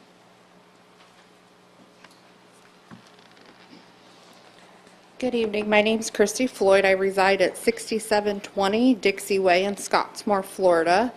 My husband and I recently purchased 2.5 acres from my mother and father, who also reside at 6710 Dixie Way, and built our home that we currently reside in. Both of our properties together add up to 10 acres. Mr. and Ms. Thomas, also known to me as Nikki and Brandon, have been great friends and neighbors. However, I have to oppose to both agenda items concerning their property. Where our home sits, we face the Thomases' property. We moved to Scottsmore to live a rural life to allow our children to grow up in what country we have left in Brevard County. My kids enjoy hunting, fishing, and raising livestock. Our community feels safe. We look out for our neighbors, and we've all abided by what I thought was homes to be built on 2.5 acres, not 1 acre lots. Do I, my husband, or my children want to look at a subdivision from our front yard? Absolutely not. I think of the traffic that this will bring in and out, the safety of my children, not to mention the overcrowding of our schools in Brevard County. After this is all done and said, I ask you please, please, please to keep Scottsmore rural. I also want to throw in that we just recently had to purchase a $6,000 water system because of the water quality that we have. And after a month of having our system, the gentleman came out to change our filter, and there was so much sand in the filter that he couldn't even get it unloose. And when he came out to test our water, he told us, don't let the kids drink the water. Don't let the kids even have the ice cubes that are coming out of our refrigerator. So our water's already horrible. I just ask you to please, please just keep us rural. Thank you. Thanks. Alyssa, and after Alyssa, Cheryl Barnes.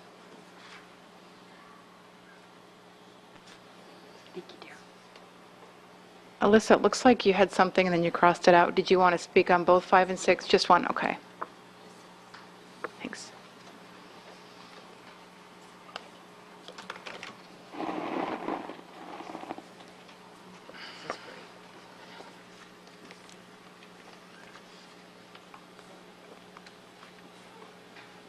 These pictures are nice enough to frame. Yeah. Usually we get printed out on regular paper.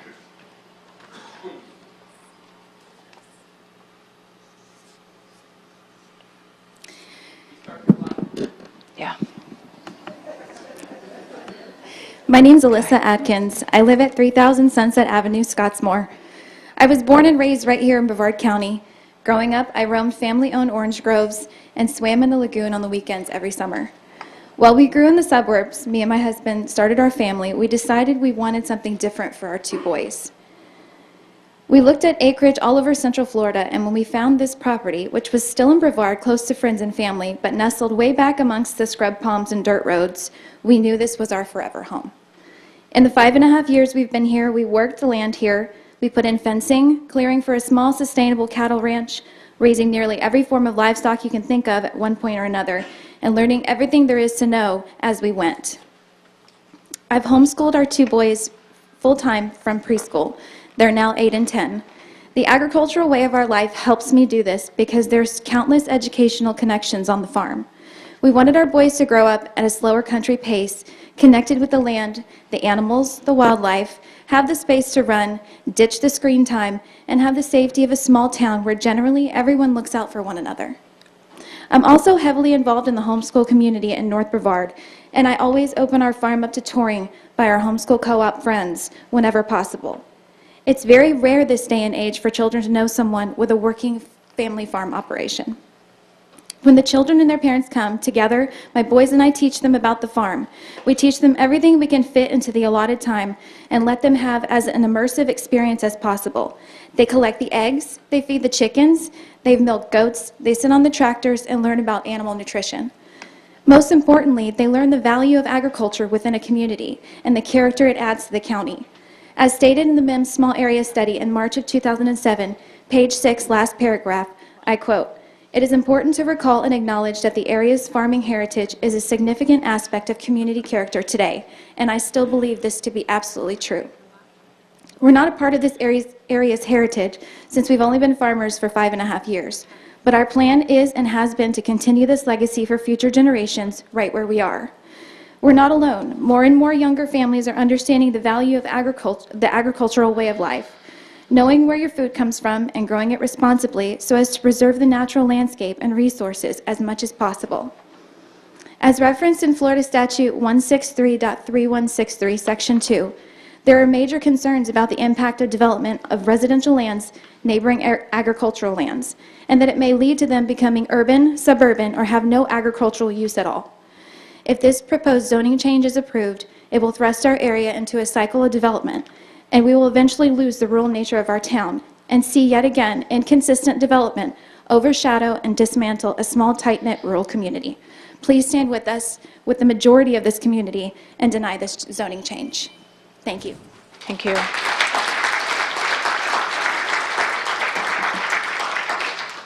Cheryl Barnes, and after Cheryl, we have Laura Lee Thompson. Hi, Cheryl. I have you down for one. Correct. Okay. Good evening, members of the Commission. My name is Cheryl Ann Barnes, and I live at 3800 Sam's Lane, Scottsmore. Our property is approximately 130 feet from this proposed development, making us one of the impacted families notified by the county. Section 62-1151C1 of the Code of Ordinances of Brevard County directs the character of the land use of the property surrounding the property being considered as the first factor for consideration for the denial or approval of an application for amendment to the official zoning map. There are two elements that contribute to the character of the land surrounding this proposed development that I ask you to consider. As noted in my previous statements to the Planning and Zoning Board, 40 acres of our property was placed into a conservation easement with Brevard County in 2005. This places our property approximately 1/10 of a mile south of a portion of the Merritt Island National Wildlife Refuge and 3/10 of a mile north of another portion of the refuge. We are also within 4/10 of a mile from land that is included within the boundaries of the Indian River Lagoon Blueway Florida Forever project. Including our easement, this places conservation lands on all four sides of the proposed rezoning. But more importantly, it is a second element, the rural quality of the land, that contributes to the character of the land surrounding this proposed subdivision. There were 5 properties within the 500 feet of the proposed rezoning that were notified by the county. Of the 5 properties notified, 4 have homes built on them, and we are all permanent residents of Scottsmore who adamantly oppose this action. If you include the Thomas's home on the acreage notified by the county of the rezoning proposal, that makes a total of 5 homes. If this subdivision request is approved of 14 homes, this quadruples the number of homes in just the notification area. It surely defies any sort of logic to imply this rezoning and increase in homes will not affect the character of the land surrounding it, both the environmental impacts and the impact of the neighbors, as referenced by Section 62-1151 of the Brevard County Code of Ordinances. I ask you to consider our community of Scottsmore as a whole when you consider the impacts this will have on us. I repeat my concluding statement at the Planning and Zoning meetings to make this point. Although Scottsmore is dotted with conservation lands which contribute to the rural environment, it is in truth the majority of Scottsmore residents, the citrus growers, the cattlemen, horse farms, beekeepers, and the homeowners on their agricultural parcels and family farms that are the backbone of Scottsmore. We are not anti-development in Scottsmore and welcome more neighbors joining us in our rural lifestyle with a residential density of 2.5 acres per home. I am asking you to consider the impact this subdivision would have on the continuity of the conservation properties and initiatives in Northeast Brevard and on the residents of the area. Thank you. Thank you. And Laura Lee, I have you down for 5 and 6. And after Laura Lee, David Bato. Laura Lee Thompson, 3550 Irwin Avenue, Mims, Florida. I worked on the Mims Small Area Study, and we worked really hard on it, and there were hundreds of people that were involved in it. But our strategy with the Mims Small Area Study was to have the higher density closer to US 1. US 1 runs along the Atlantic coastal ridge. It's sandy there. The rainwater percolates down into the sand. And, you know, it's conducive to higher density. And then as you left US 1 and started going east, then the pieces of property got larger and larger the closer you got to the Indian River Lagoon. We didn't change anybody's existing zoning. We left the existing zoning that was in place, but then the zoning, the rest of it was changed to AU, and that was to protect the lagoon. Other than a little clump of properties that's on north of Lionel Road, between Lionel and Carter, and then another little clump, 5 or 6 properties that are along Rancha Road, and then there's one, I couldn't figure it out on the map because it has very strange zigzag lines around it at the corner of Huntington and Dixie Way. There could be, that's probably the home that's within 1 mile that has a RR1 zoning, but those are the only properties from the Titusville city limits to the county line.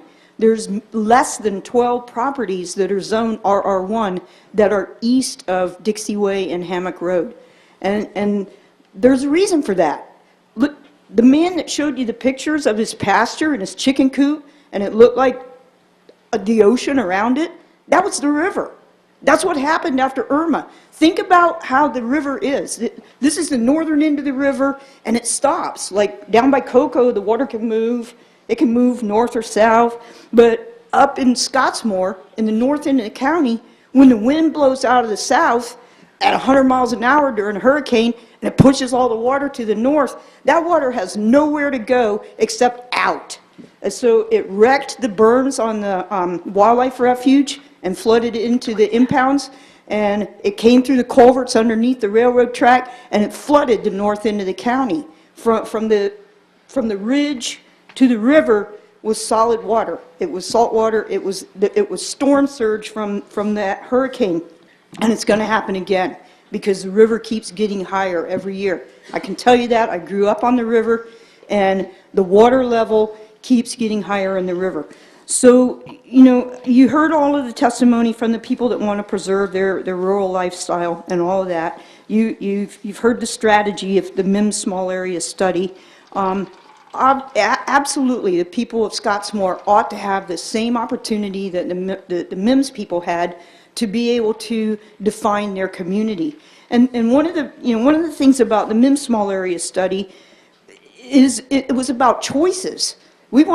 People want to have choices. People that want to have horses, they want to have a place where they can go where they have that kind of lifestyle. And so that's what these small area studies do. They preserve communities and they give people choices. So putting a subdivision in the middle of this agricultural community is a mistake. It would set a horrible precedent. And once you do it in one place, then all of the property owners that touch it, they're going to feel like they should have the same opportunity, and it spreads, like they said, like a cancer. And so I want to remind you that, you know, you have all kinds of ammunition for denying these two requests in your own administrative policies. You have administrative policies of the future land use element. So Administrative Policy 3 talks about compatibility with the existing and proposed land uses, and it talks about whether the changes are consistent with emerging or existing patterns of development, historical land use patterns. It's all agricultural. The actual development over the preceding 3 years, there has been no development other than one house per 2.5 acres or 5 acres or 10 acres over the last 3 years, or development approved within the last 3 years but not yet constructed. Again, there's nothing less than one house per 2.5 acres that's been approved for development. Character of the neighborhood of the area in Administrative Policy Number 4, that needs to be considered. You have concurrency issues. Pinewood Elementary is almost at maximum. I don't think the school board is going to build another school in North Brevard County, and it's not fair to those kids to get bussed out of their area because their school's full. You have road problems. This is not a transitional area. Like if you're closer to US 1, you're in a transitional area where you go from 4 houses an acre to 2 houses an acre to 1 house an acre, and then you get to 1 house per 2.5 acres as you go east. That's the transition. Sticking a bunch of houses on 1 acre in the middle of agricultural is not transitioning. You have coastal management elements and conservation elements in Administration Policy 6, and then Administrative Policy 8. These are all dealing with land use. Talks about the character of the land use of the properties surrounding the property that's being considered, and compatibility. So then you go into the zoning. You also have guidelines for zoning that talk about character of the land, again, the character of the land use of the property surrounding the property that's being considered. All of the land that's surrounded is zoned AU and then conservation on the north. And then it talks about the compatibility of the proposed zoning classification with existing land use plans for the affected area. I don't know how that land use of 1 house per acre got in there. I think Ron Barcher explained it. It was an administrative change that was done, but it makes no sense. So for that part of the county, the northern part of the county, you should keep the larger lots at least east of Dixie Way. And please deny these 2 requests because it will change the whole character of the north end of the Brevard County. Thank you. Thank you. And last is David Bato. And I hope I said your last name correctly. You signed up for 1 item. Could I have 2? You can, only because we're allowing it, because we're hearing both items now, and I'm sure you didn't know that when you signed your card. Thank you. Can you say your name and address, and then I'll find out if I said it David Bato, incorrect? 275 Okay. Poinciana Drive, Indian Harbor Beach. I've been in Brevard since '68. I was born over in Bradenton and raised there. I'm a volunteer director on the Board of Directors of the Marine Resources Council. We sent you a letter on this subject last week, which I'm sure you've seen.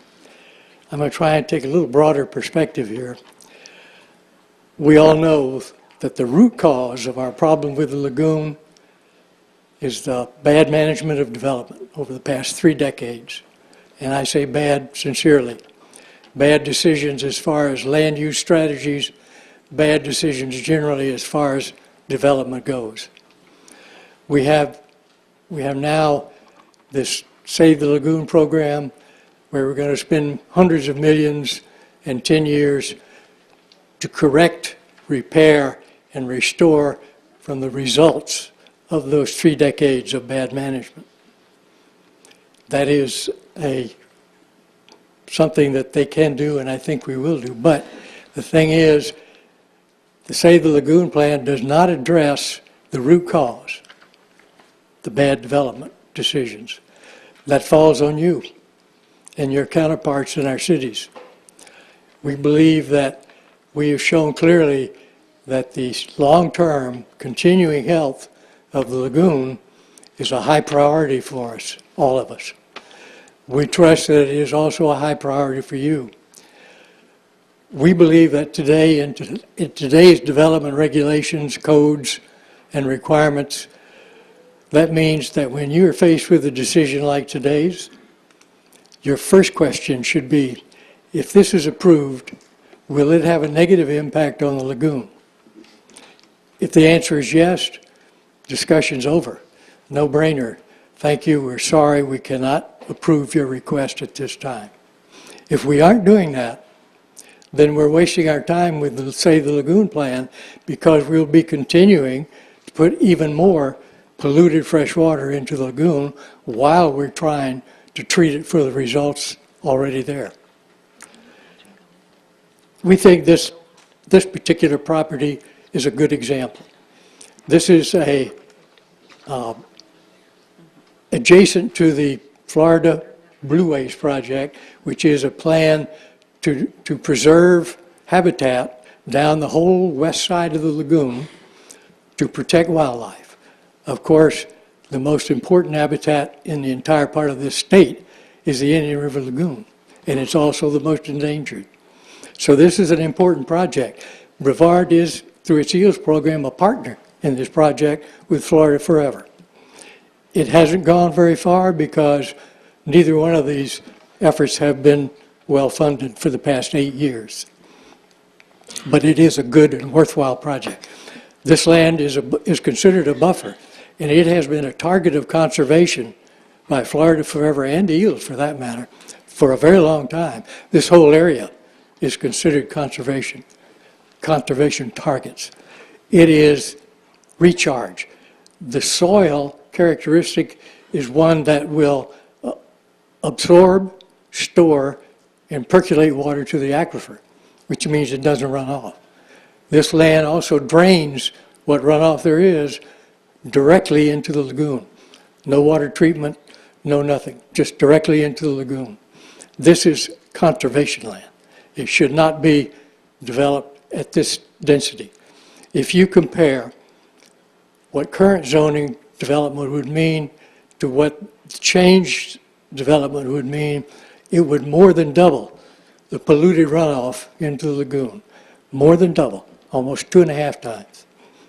The cost of cleaning that added pollution,